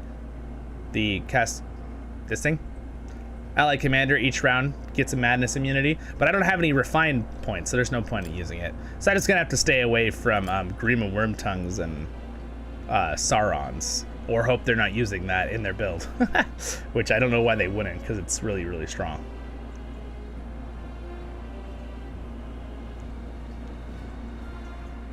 Yeah, BN. I appreciate you making me feel a little more sane with that comment, though. Because my brother-in-law, Jethros, which has been on the channel, he's done guides with me, and he's played this game a ton. In fact, Jethros has studied those sheets way more than me, right? The information after. I have too, but he studied them in depth the last 2 seasons, and he studied that, and we saw it said that Gimli got madness immunity from this helmet previously, the horse helms and ear hero, but they obviously updated it and didn't say anything. So they're like, and they also, I remember them adjusting the thing where it says all allies, so I know they did adjust that. So yeah, that happens. What time period? It's supposed to be, I believe, okay, so it's a little confusing because it's more like, think of it more like a risk board, Brachus, because there is a War of the Ring campaign, which only has the factions from the Third Age, but realistically, right here, we have factions from the Second and the Third Age, right? Because we have Arnor, Linden's sort of around in the Third Age, it is, but it's not huge like it was, right, in the Second Age, which we should see that in the Rings of Power, but who knows if that'll be good or bad. I have not made judgment yet until I actually see it. But yeah, it's basically, I would say Second and Third Age is where it takes place, if that answers your question. But again, it's a risk board, so it's kind of like they just added big factions that were here in the Third and Second Age. So we have Erebor, we have Rune, we have the Vrangs, which are like again, I see that wrong, I'm sorry if I'm saying that wrong, but they're the Mordor faction next to Mordor. And then again, that one reason why Mordor is good. And by the way, they're a very strong faction. A lot of people use them. That's a faction I didn't say like an hour ago when you guys asked me what factions are good. That's a good faction, actually. It's a very strong faction as well. Again, they're over here right now. They took Isengard and Rohan, and they're our allies, alliance allies. And you can make one alliance where you can use each other's lands in the regular fighting mode like this. And that basically is, if you notice, when I click on like the grounds here, let's see, one of our keeps. Let's go to one of our keeps. You notice here the 2 flags. We have Arnor and the Varangs. Variags. I still just can't say that correctly. But and then Linden is allied with Gondor, and then they're our allies. Technically, they could attack us, where we can't attack each other from that alliance. But 4 of us are working together. Again, it used to be people just work together, but now it's kind of nice, the alliance system, because you can actually jump their tiles or like long travel to their land to help them fight somewhere. And then Erebor and Lothlorien are allies on the other side. Basically, it's those 2 teams, but it's pretty even in players this season. In fact, it kind of feels a little bit like Erebor has a bigger amount of active players, and Lothlorien, but it's pretty darn close, so I can't be 100% sure on that. Or there's just some players in those groups that are huge. One of the two.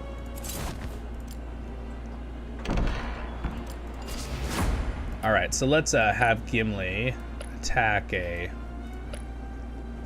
level 30 here. I'm gonna have him sweep so he can start getting his XP up on that helmet.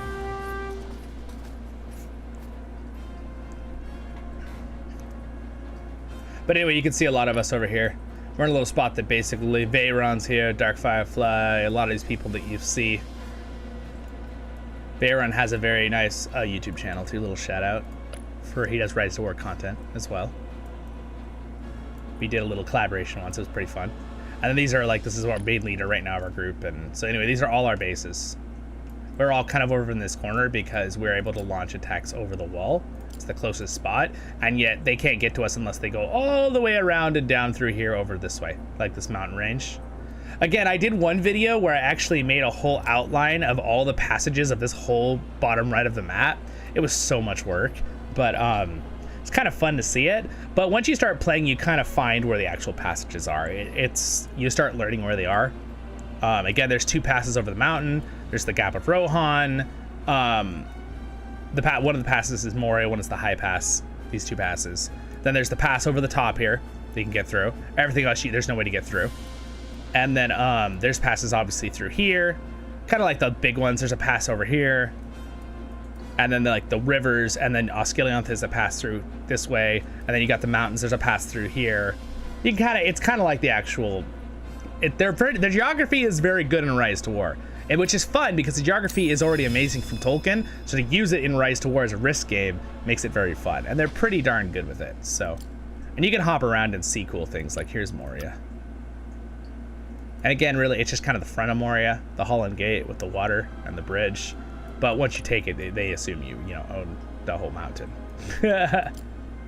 And then here's our capital right now, Numanos, by the water here, by Lake Evendim. Lake Evendim is gorgeous. You guys want to see Lake Evendim? And Lord of the Rings Online, we could go see that. That would be fun. Hey, what's up, Zone?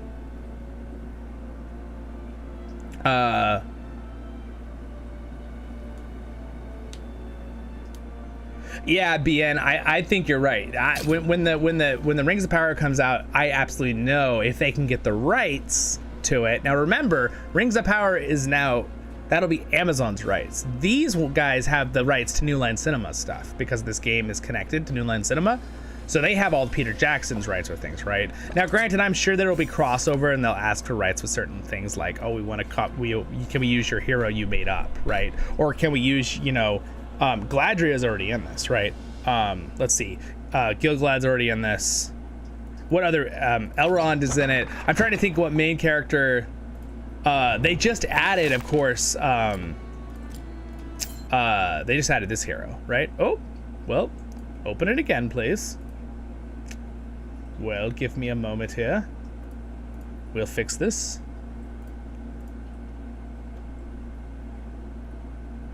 Log back in.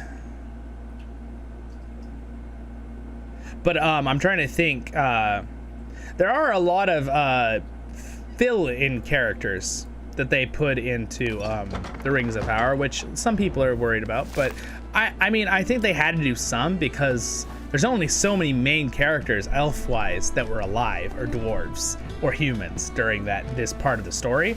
But Isildur is obviously going to be in it. His father, Elendil, right? But again, those characters were mentioned in the Lord of the Rings movies and Moonlight Cinema.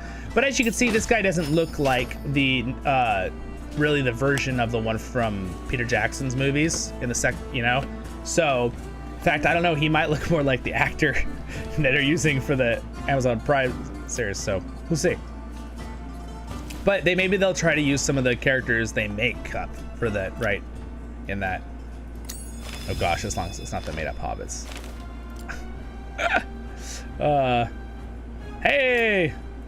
Thanks. Now you're on the stream too.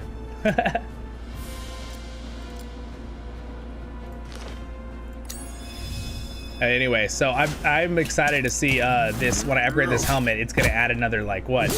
It'll be 35 mites, so we'll have another 20. I'll have 430 might, something like that, on Gimli. He'll have full golds. That'll be real scary, hopefully. And then he'll have stun immunity and so will his units. That's good. Using BlueStacks? I am not, actually. I kind of went away from BlueStacks because it doesn't use a lot of good RAM. I am using LD Player for this. I used to use BlueStacks, but it doesn't allow you to use as much RAM, and my computer uses a ton of RAM. Thanks. Yeah, I'm really happy with the Gimli. So he's got this 30% chance he's around, 9% damage, 30% armor penetration. He's now got this that'll go way up once it's upgraded, right? It'll be 25 defense for dwarves, 35 might, and then 80% stun immunity for him and his men. Then he's got this, which I want to upgrade again. It'll give more defenses, and then he's got his axe, which I'd like to refine again if I can earn up enough, but costs a lot to get those mithril stuff. And then I've got my Dane and everybody else. Uh-oh, they're attacking my stuff. They're all back. I hope other people get on soon because I'm out of resources. So, again, people seem to get on differently than I get on a lot of times. They play on my server. So I feel like I'm usually kind of by myself doing my own thing, unless I get on a really weird time for me.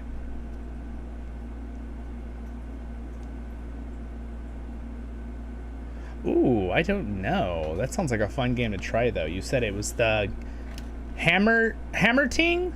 Is that how you spell it? Hammer Ting? T-I-N-G?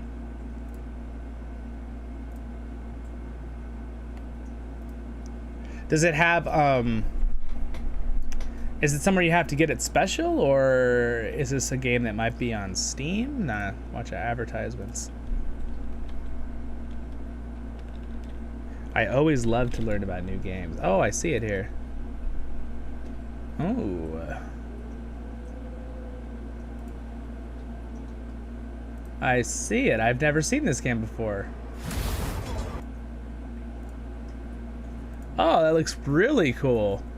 That would be fun to try sometime. I'm gonna add it to my wish list, and maybe we will try that in a video or in a live stream. All right, have a good one. Thanks for hanging out so long. See you, bro. All right, so what I'm gonna do is now I really have no more stamina and not a lot of troops. So I'm gonna go ahead and we're gonna pop off Rise to War. I am down to, if you guys want to do something else for a little while, I'm down to do this for a little bit. I was planning on about a 2-hour stream, so, but I'll go longer if you guys want to do something else. Since so many of you are here, I don't want to just leave. Oh, the review's really negative. Well, I mean, it's a really cheap game though. So, I don't know. We might, mostly negative. I mean, is it kind of like an indie game?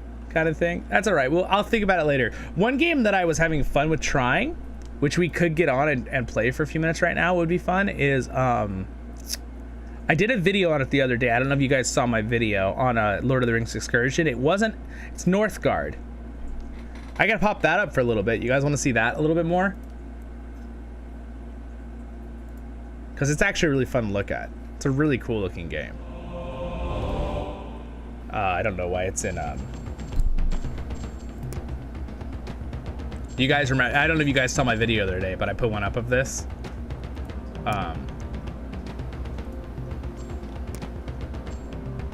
So I was doing story mode. Continue the story.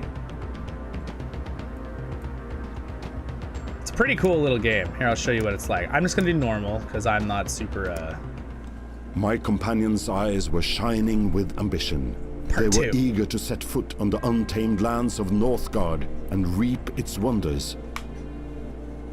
But my heart was tormented by a darker appetite.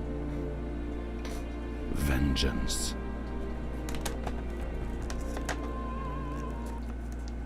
Yes, so far I've only played one thing and I already like how this game plays. And I also love the music, which I'm gonna turn down because it'll be too loud. It's very Norse. Which I said in my other video, but I found out that I have a slight bit of Norse in my background, so it's kind of fun. In my DNA.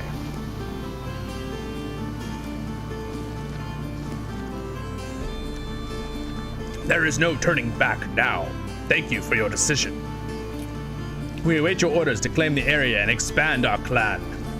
There is so much to be done. We must colonize the surrounding area to expand our living space and find resources. And we need to raise our fame if we hope to stake a rightful claim to the region. Please stay safe and lead us to victory, my lord.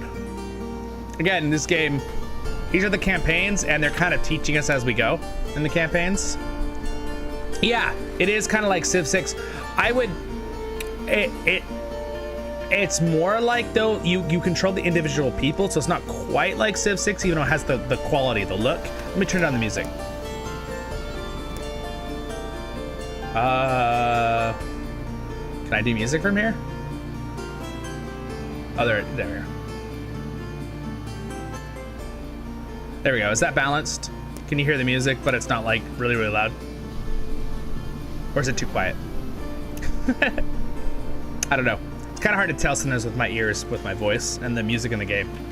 Because a lot of times I think it's plenty, it's perfect, and then you guys say it's way too loud, the sounds, so. So anyway, here's how it works. You have a leader.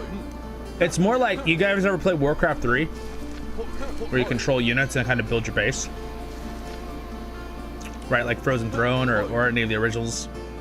It feels more like Warcraft 3 though than like StarCraft. And it's a lot slower pace. Because it's more of a builder game. So, build. So first we need to start with a scout camp. That's how you like expand your border. See right there's this like darkness and there's just a border. So we learned all this. If you want, you can go watch my first video. Yeah, Warcraft 3 is a great game.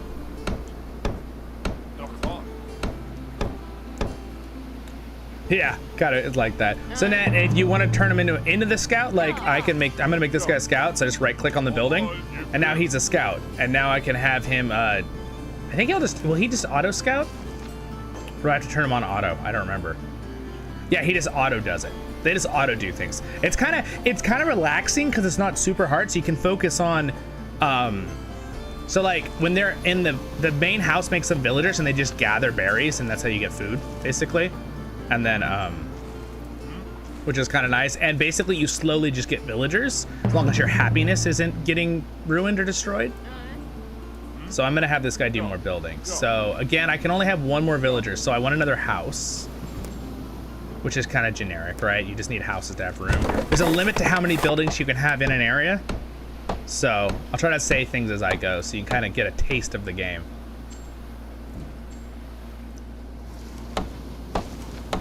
I have one scout. All right, so he's scouted 2 areas now. Now there's a wolf there. I'm gonna have my guy here and go and kill it. I mean, it's a great looking game. I love how it looks. It's very... Now, apparently this game has PvP too, like pretty good PvP. So far it's felt more real based, but I did see in the trailers that there's like dragons and stuff and like some like skeleton creatures, so there's like a little bit of fantasy, I think, and magic, just a little bit, but it feels more real, at least from the building perspective and the stuff that's around you normally. Yeah, I think it is a random seed. Now this is the campaign, so I don't know, the campaign might be the same each time, but I think if you do a custom game, it's a random seed. I believe. I don't know. Just random on what it picks. So now that I'm gonna have this guy build some more. Now again, I don't think, how many more houses can I build in this region? I think I can build 2 more. And you can develop a zone with money to put more in it, but really you have to have more area to develop. All right. Oh, okay, there is more fantasy involved. So it's like a Norse fantasy, because what is that wretched creature? That looks like a zombie to me. Could that be a Drog? Oh, which is, I think, a Norse kind of zombie, right? I believe. I have heard old men's tales of the undead warriors, but I never gave them much credit. Apparently, I was wrong. At any rate, we should defeat it to stay flesh abomination. So yeah, I think it's like a Norse Viking. So there's obviously some fantasy involved in this game from that alone. So I just need him to build forge. This adds happiness to the area, which is kind of a good one to have. I probably need to get more. I have negative on wood right now, so I need to get a guy doing wood. Woodcutter.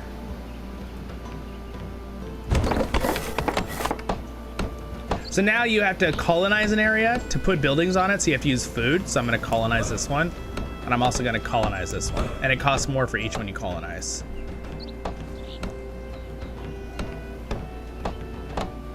Yeah, exactly. It's pretty fun. We were finishing up our Rise to War stream, but I was like, hey, you know what? Let's do something else for a few minutes since we're all still here. I enjoy variations of playing different games. So, and I enjoy watching streamers and they do a different game sometimes instead of the same game for 10 hours, you know. Not that that could always be a bad thing, but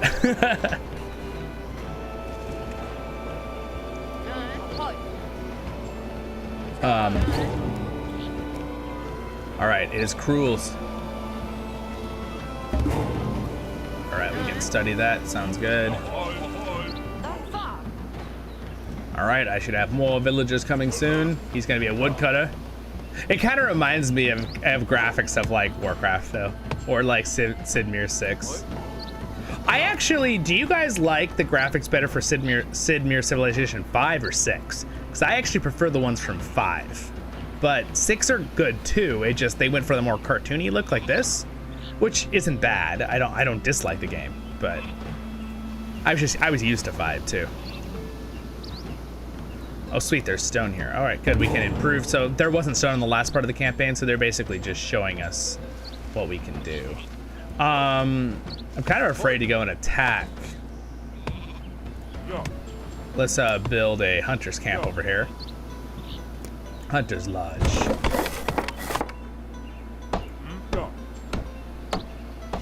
All right, let's see. I will also need to build a trading post. See, there's a lot more things in this one than the last one. Axe thrower camps, that's military, shield bearer, defense tower. Oh, that's cool. Okay. Fisher hut. The real question is, if I build the fishing hut anywhere, will they just fish anywhere? Oh, well, there's fish in this place. Maybe you just have to have a fishing pond. That's my guess.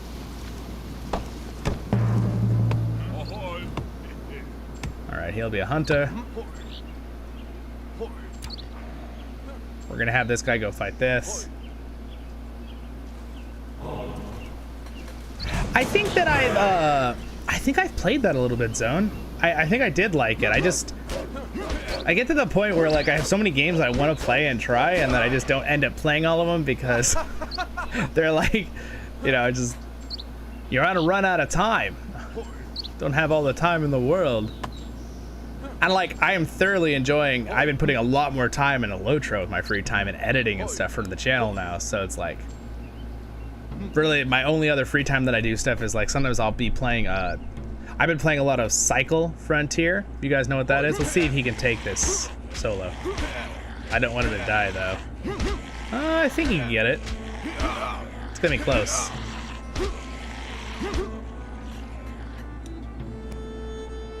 But yeah, the Cycle Frontier is a pretty fun game. It's kind of an indie shooter game where you kind of like go down to a planet, an alien planet, and you sometimes fight other people, but then sometimes you're just fighting monsters and collecting resources to like upgrade your base and get better gear.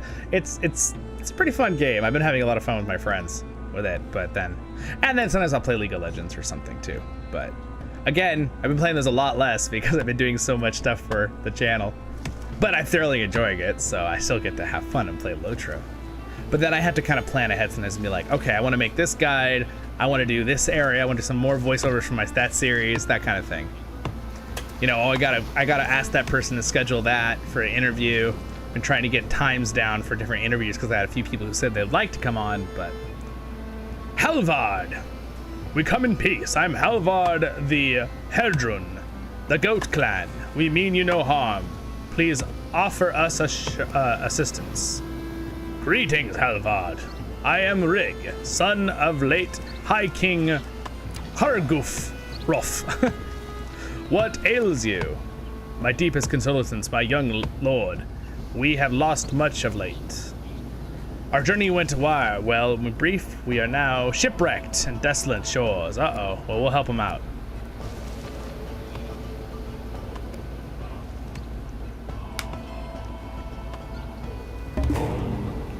So there's wolves threatening them, so we need to go help them get the wolves. Aha, we defeated it. Awesome.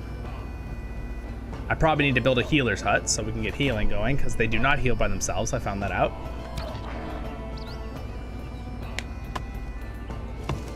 Star Civilization is good. Have you ever played Sins of a Solar Empire? I like that one a lot. It's not like the best game ever, but it's pretty fun. Solaris is really good too. Yeah, it's really, really a fun game. I also really like Civilization, or what is it? What's it called? I play a little No Man's Sky, but that's a little bit different than controlling your lands. Galactic Civilization. That's a fun one too.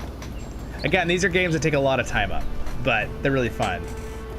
Those are all really good games. I'm glad to hear that you guys also like those games. Maybe sometime we'll do a live stream and just try some of those games for a while. Or like do a group thing and try to get more people to play it. Do like a multiplayer one. That would be kind of fun. A couple of us to play multiplayer. We could work something out like that. I'll keep that on the back burner for an idea in the future. Also, Medieval 2 Total War, the medieval game, the Total War games, those games are fun. I love those games. With more fantasy. Oh, okay. And Endless Legend. I think I might own that game in my Steam library. I think I got it like 90% off. I'm gonna try it. All right, let's build some other stuff here. All right, so I need a healer's hut. All right, so I don't have enough room here, so I'm gonna build a healer's hut over here. All right, why did no one go and build the thing I told them to build? Hey, go build that.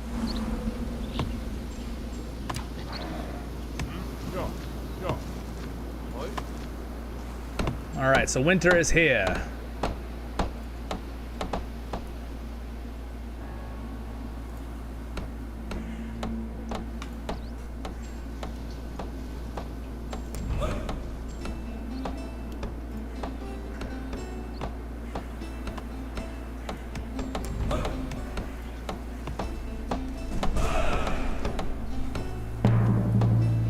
Yeah, there's Brackus, I don't know if you've ever played the Total War mods for the Lord. It's called the Lord of the Rings: The Third Age Total War mod. It's for Medieval 2 Total War.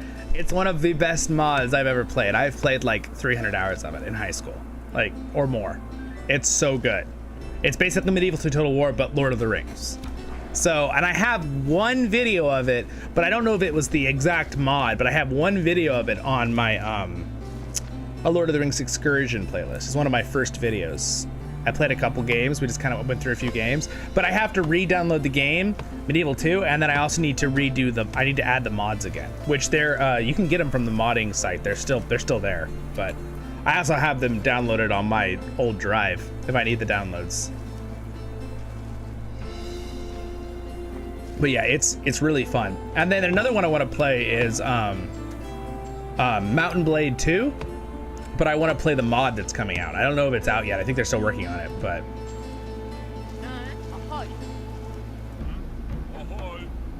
All right.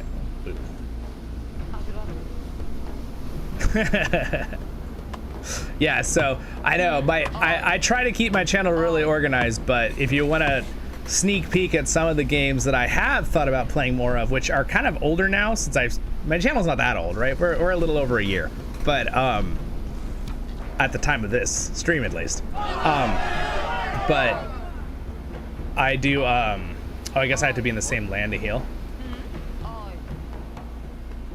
There we go. But yeah, I covered a couple different games and mods. Yeah, I was like the mod that emote emoji with that comment, I was a little bit confused too. I was like, like, there. That's the best I can do. That's my interpretation of that emoji. All right. Again, I can really only do that with my left eyebrow. I don't know. I can't do it with this one. It's like only my left. Like I could do like the Spock eyebrow on the left. Like I can really raise the left eyebrow, but my right one, I just can't quite get it to stay up with this one down without like contorting my face. All right. Anyway, yeah, this is a fun, relaxing game. It's not really that complex, as you can see. I'm not really have to think that hard. Now, again, if it was PvP, I'm sure I would have to be thinking much harder. I am really low on wood. Can I have more than one woodcutter? I can. Why don't you start cutting wood too?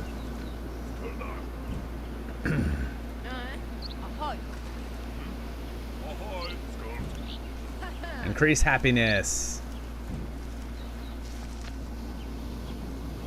All right, where's my scout? There's a little thing down here behind my screen that shows you your units. You don't know? Here he is. He looks a little wounded. I think he was attacked by wolves. I'm gonna send him back over here so he can get some heals.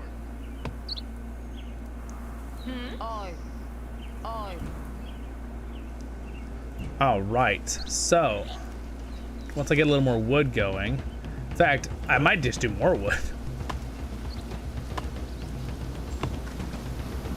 My wood income isn't great.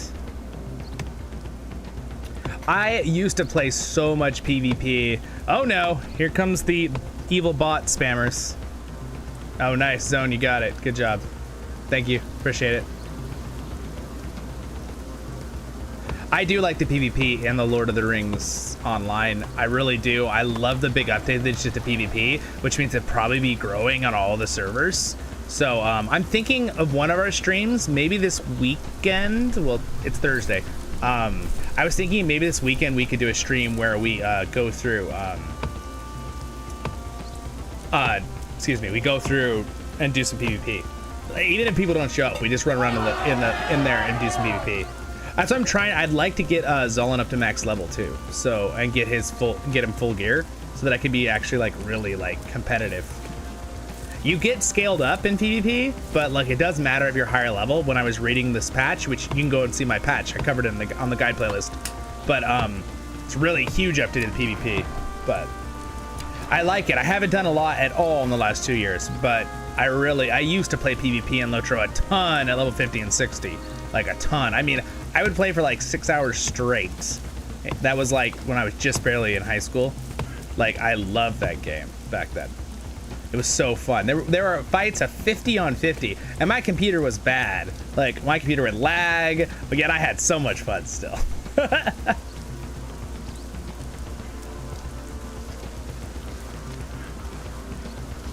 All right, we can upgrade the next area. You can't colonize if there are wolves. So if there's wolves in an area, you have to just go and kill them first. So I need a military place to get more units to fight. Ooh, I could do axe throwers. Are those like dwarven axe throwers?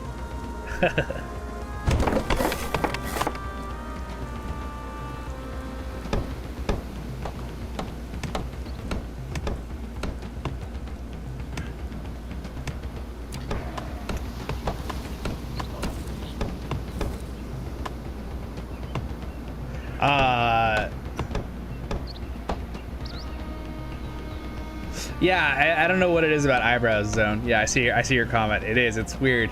It's weird how there's like differences. Now, do I need a scout? You need, assign your villagers to become lore masters. Oh, who wants to be a lore master? That's like a Lord of the Rings lore master, huh? You want to be a lore master? You're gonna be a lore master. A hog.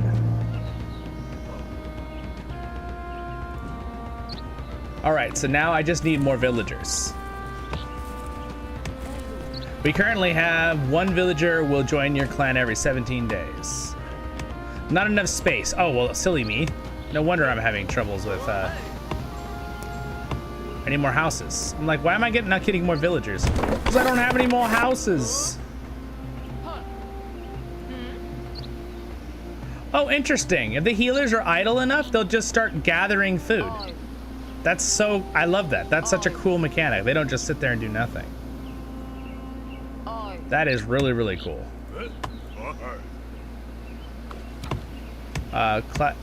Can't be assigned. Well, I'm just gonna assign him as a villager. And then I'm gonna make him go build that.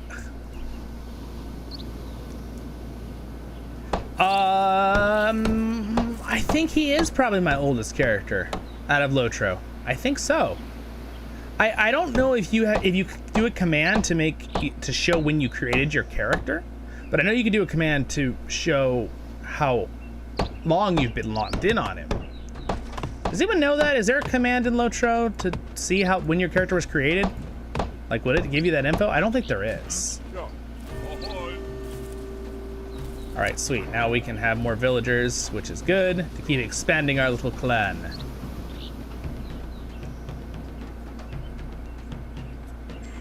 Where did our scout go? Oh, I see he's working. He's just got a zombie boy sitting right behind him.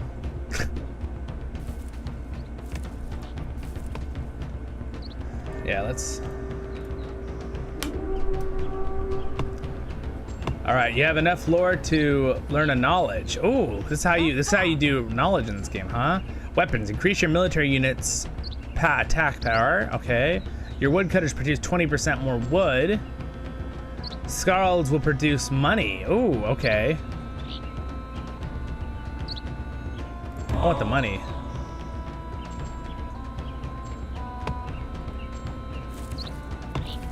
You can get merchants too. That's so cool. This is a really cool little builder game. I like this a lot. This is really cool. Let's I want to see now with. So I can say with a straight face that I have lived about a year of my life in Middle-earth.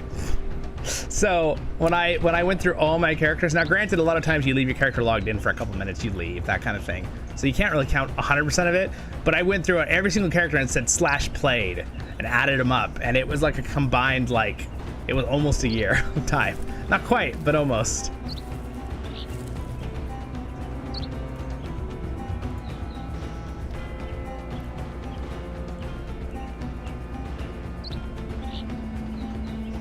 Oh, well, I mean, I could try /born. We could try it. Maybe Lotro has that too. Oh, it doesn't, sadly. It doesn't. Oh, no, okay, sorry. I didn't read the first thing you said. That would be so cool if it did. But I know /played works in Lotro, so it shows how long your character's been logged in. Now, Age of, I know that title, but let's just, so.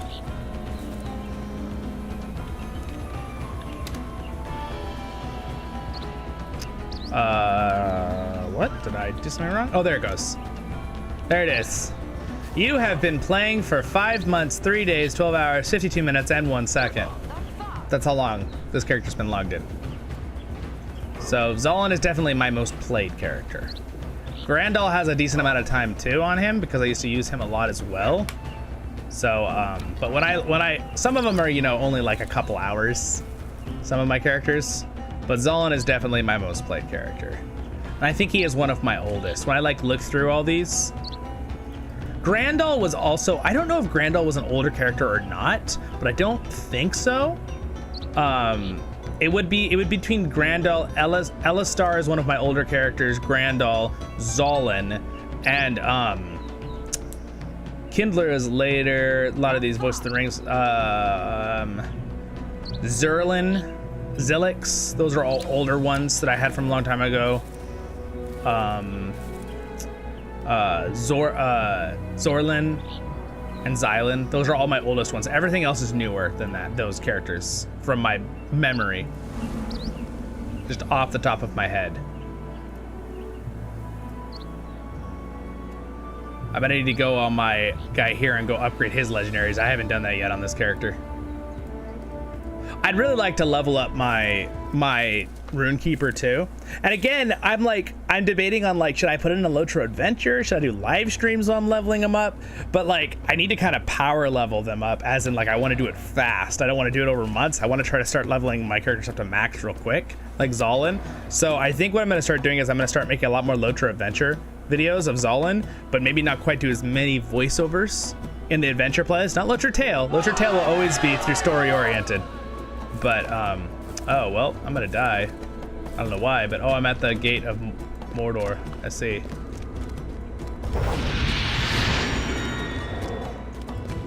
All right. But anyway, this is my Runekeeper. Again, I need to get him over to he needs to get over to Speak No Evil. I love that. Removes all corruption from the target. Don't you speak any evil.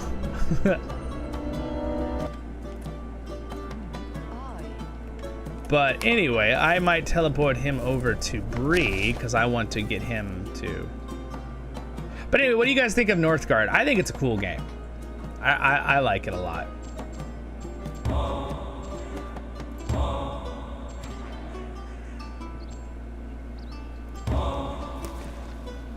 All right, do I have more people now? I do. All right, they're gonna be warriors. Where's my main leader? You can do control groups, by the way, control 1 in this. All right, I have them to do damage for me. So we're going to go and I want to build a stone quarry at this one.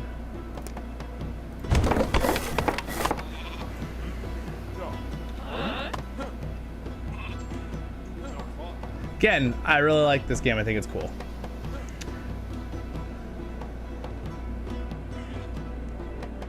Yeah, I know, Dudge. I mean, you can see I have 26 characters. I've just been playing a long time. It is hard sometimes to want to just keep playing and like grinding this on the same character. And again, Lotro is nice because you don't always need to grind the same area. Like you saw in my last live stream. I don't know if you were here yesterday, but I was kind of having troubles in one area, so I decided to go and move and do something else because Lotro gives a lot of options where you want to level, so you don't have to be just hitting your head against a wall if it's something really hard.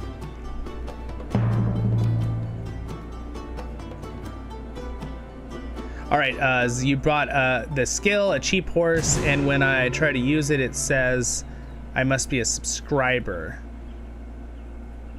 Huh. Well, that's weird. You bought the skill in the Lotro store, and yet it's telling you have to be a subscriber to use it?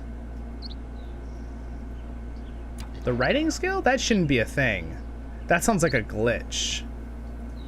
Bro, I would almost recommend you send in a ticket to the team. And if you don't know how to do that, I literally have a guide video on the guide playlist saying how to put in a ticket or a help request guide video. I made a little quick one to show people how to do that if you need that. But I would almost do that because that's weird. You should be able to, if you bought a writing skill, you don't already have the writing skill, do you? It's not that it's glitching out that you already have it, and then it's saying that because it's like a double up. That's weird. That seems really weird. Beware, your ally is under attack. Uh-oh. What ally is under attack? Are they being attacked by wolves? Oh wow, those axe throwers are strong.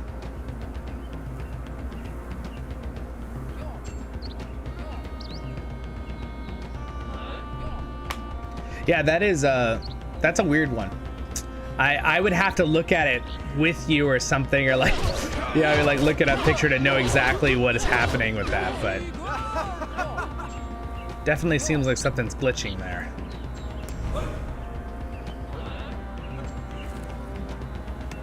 Run these back to the healer.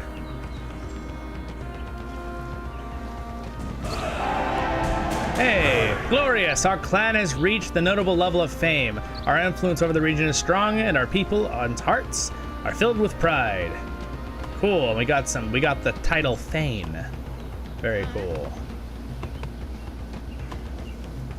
We need to build more warriors.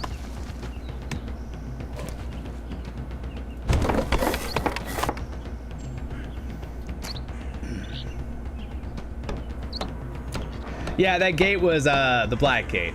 That what you were saying? I don't know, Lotro won't open to the back. I think this game's covering up.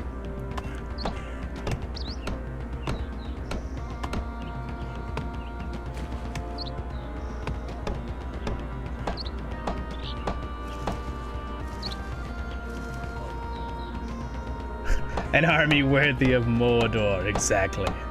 An army worthy of Mordor. I love that voice they do in the thing. All right, so we're going to definitely.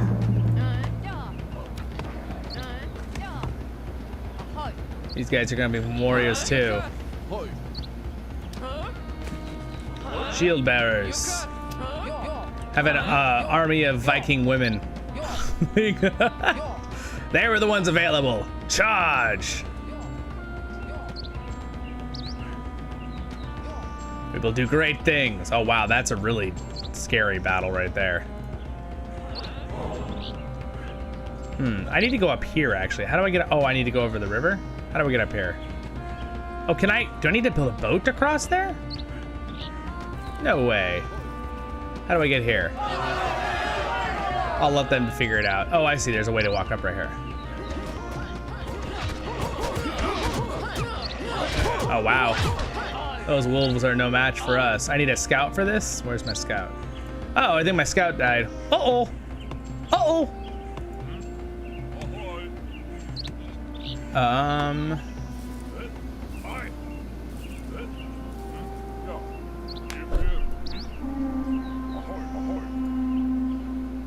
Your enemies are under attack.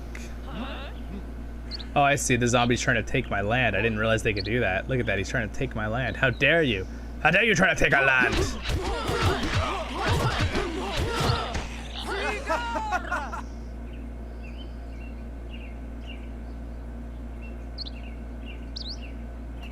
Yeah, no, I think I do have something on that, what I prefer to buy, but the thing is, with the new free-to-play system, are you, Brackus, are you just on free-to-play, right, with Lotro? You're not paying for like a subscription, right, VIP?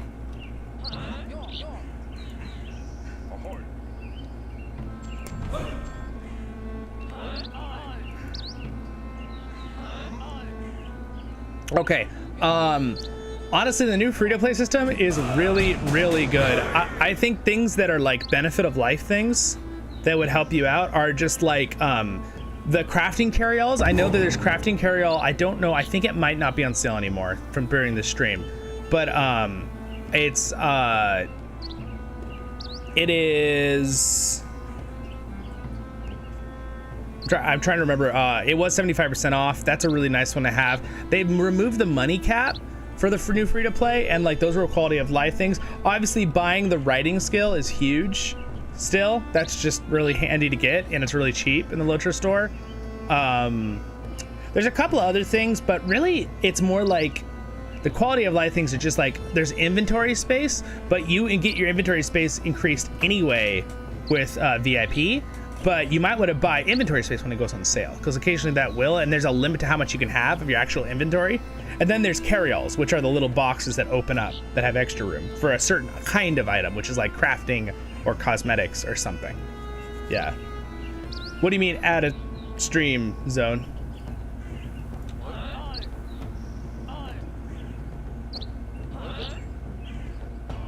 So anyway, I hope that, Bragas, I hope that kind of answers that question a little bit. It's kind of like the new free-to-play system is so good that there's really not that too much that you need to put money into. But realistically, what I would recommend if you really are enjoying the game after you've played it for a couple weeks, the free-to-play system, and see how you like it, I'd probably recommend getting VIP. So then you can get those, you get extra character slots, extra inventory space automatically, that kind of stuff. But again, I just did a video, Brackus, that might help you out. A guide video. I made it like literally 2 weeks ago after the update, after the free play update, and it was about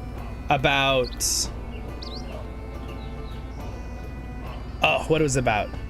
my brain, my brain's getting tired. I was just not focusing. Oh, it's about the differences between free to play and VIP.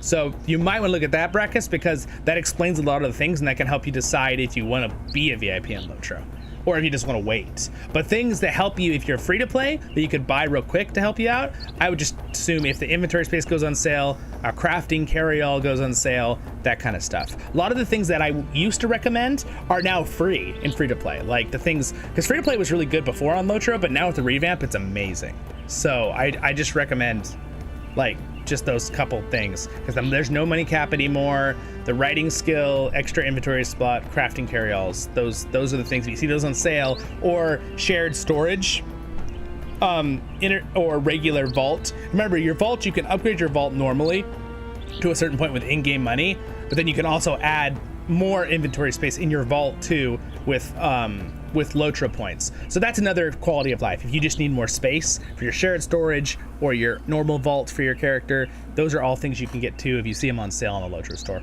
I recommend waiting for them on sale unless you really want them in that moment.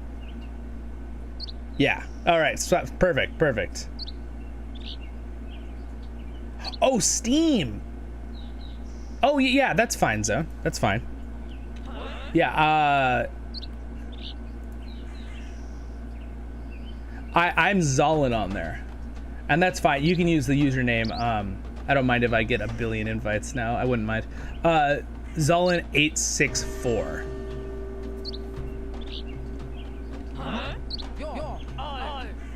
Oh.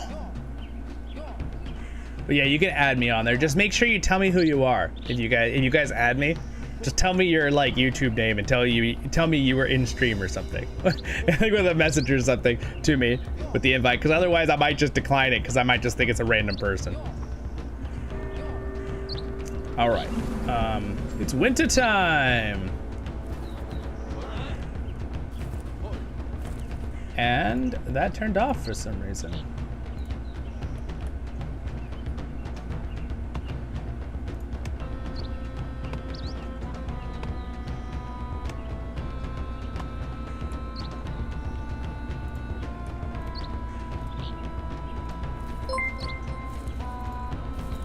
Hey, thank you for the $1. I appreciate it. For the super chat $1. Oh, it's tip. Thank you. No, that's I don't consider any questions dumb. Those are good questions. I mean, that's why I'm here. That's why I'm doing the Lotro guide playlist. I literally have a guide video that I made thinking of people who maybe had never played a video game in movement, like an MMO where you walk around in the game. It's more of like, these games are a little easier because you just, select and right click to walk. But like games that you walk around with using the keys, I made a whole guide video on that. And I actually had someone comment and say they really appreciated that I made that guide video. So that was very nice that person said that. So anyway, thank you for the nice tip, Brackus. I appreciate it. But you're always welcome to ask questions like that on live streams. I do not mind questions like that. I just want to.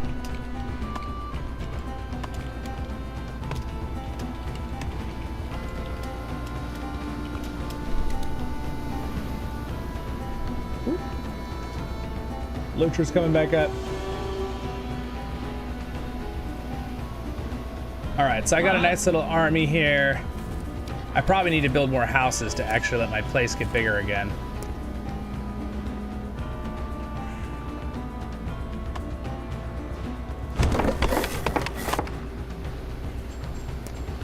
And then can I build like a sheep place, or? Oh, I can build a farm over here. Okay.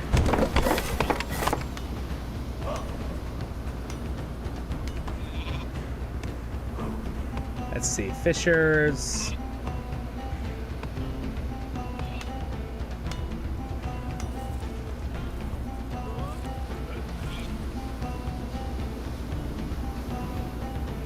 I'm gonna have to have one of my guys actually like build this, or I'm not gonna get any more people.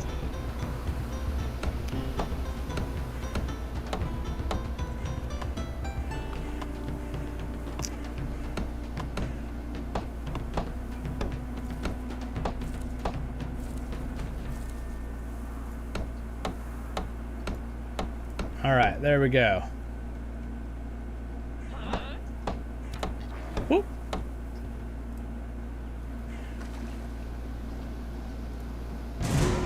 All right. Congratulations, a new year has been made. We can also do... What is this? You gain 3 happiness. You gain stone and iron. You gain food. I'll take the stone and iron.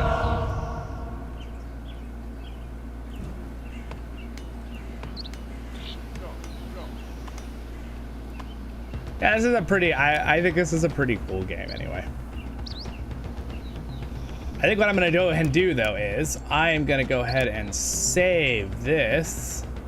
I'll just save it as a new game. It's our stream game, so I'm gonna save it as stream. In case we do it more on another stream later. But anyway, NorthGard, great game. I really like it a lot. Then immediately hops to Lotro. Yeah, I have a lot. Most of the guide videos are relevant too. I've updated a couple of their titles with dates. So if you can see if it's one from like 2001 versus 2002, but most of them are all relevant still. The only one that would, and even the ones that have slight changes, adjustments, still would be 80% helpful. Like they might have a couple things that are not fully up to date, which I've updated some of them. If you've noticed, you go through, I have my newer ones because it's kind of date when I put them on the playlist. So the ones that are the most newer at the top, right? But again, there's going to be a lot down there like deeds and stuff that I covered in the past when I first started my channel. And again, you can see where I start doing actual video too. A lot of times this is my voice for the originals, but they should still all be helpful. Anyway, I was gonna upgrade my legendaries on my... Where is... I want to go to Rivendell. Oh, I don't have Rivendell. Oh, I forgot. They updated all of it. The stables and Trestle. Yeah, I remember now. And the Troll Shaws. Well, I'm trying my new lights and none of them are flickering or breaking. I got some new ones again and one of them broke the other day. So I ordered some, I replaced it and I'm sending those back. No extra charge to me. That was nice of them.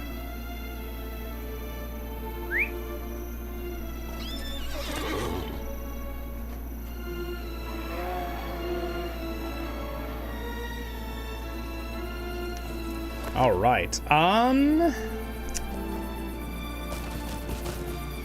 Anyway, I think I'll keep this for another video. Maybe we'll do a little updated video on, speaking of guides, on setting up our legendaries for the character that you get back into. Because since we did it yesterday, it'd be a nice one to show people. That could be a good little guide video. So I'm going to use it for that. But anyway, my friends, thank you for joining me today. I think I'm going to call it here because it's been about 3 hours. I'm going to go get the dog some exercise. And thank you to my subscribers and my Patreons right here, and you guys for subscribing. I appreciate it a lot.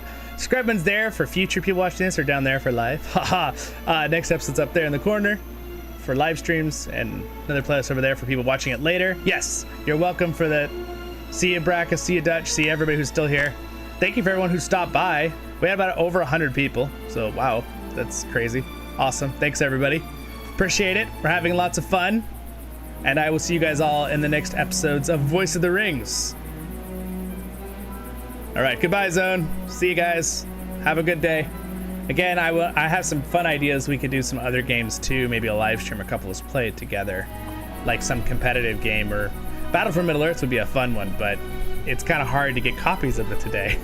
And I found out, me and my friends found a place you could get it online and buy it, but their code was the same code, so you couldn't play online together. And then we were like, that's a little suspicious. They're just selling the game and it's probably not even legal or something. Again, I don't support selling games unlegally, but I really wish EA would sell Battle for Middle-earth again. So, but it's getting to the realm where the Reforged team can at least put out their game when it's reforged and let people download it, which will be pretty exciting. The Reforged Battle for Middle-earth, that looks pretty cool.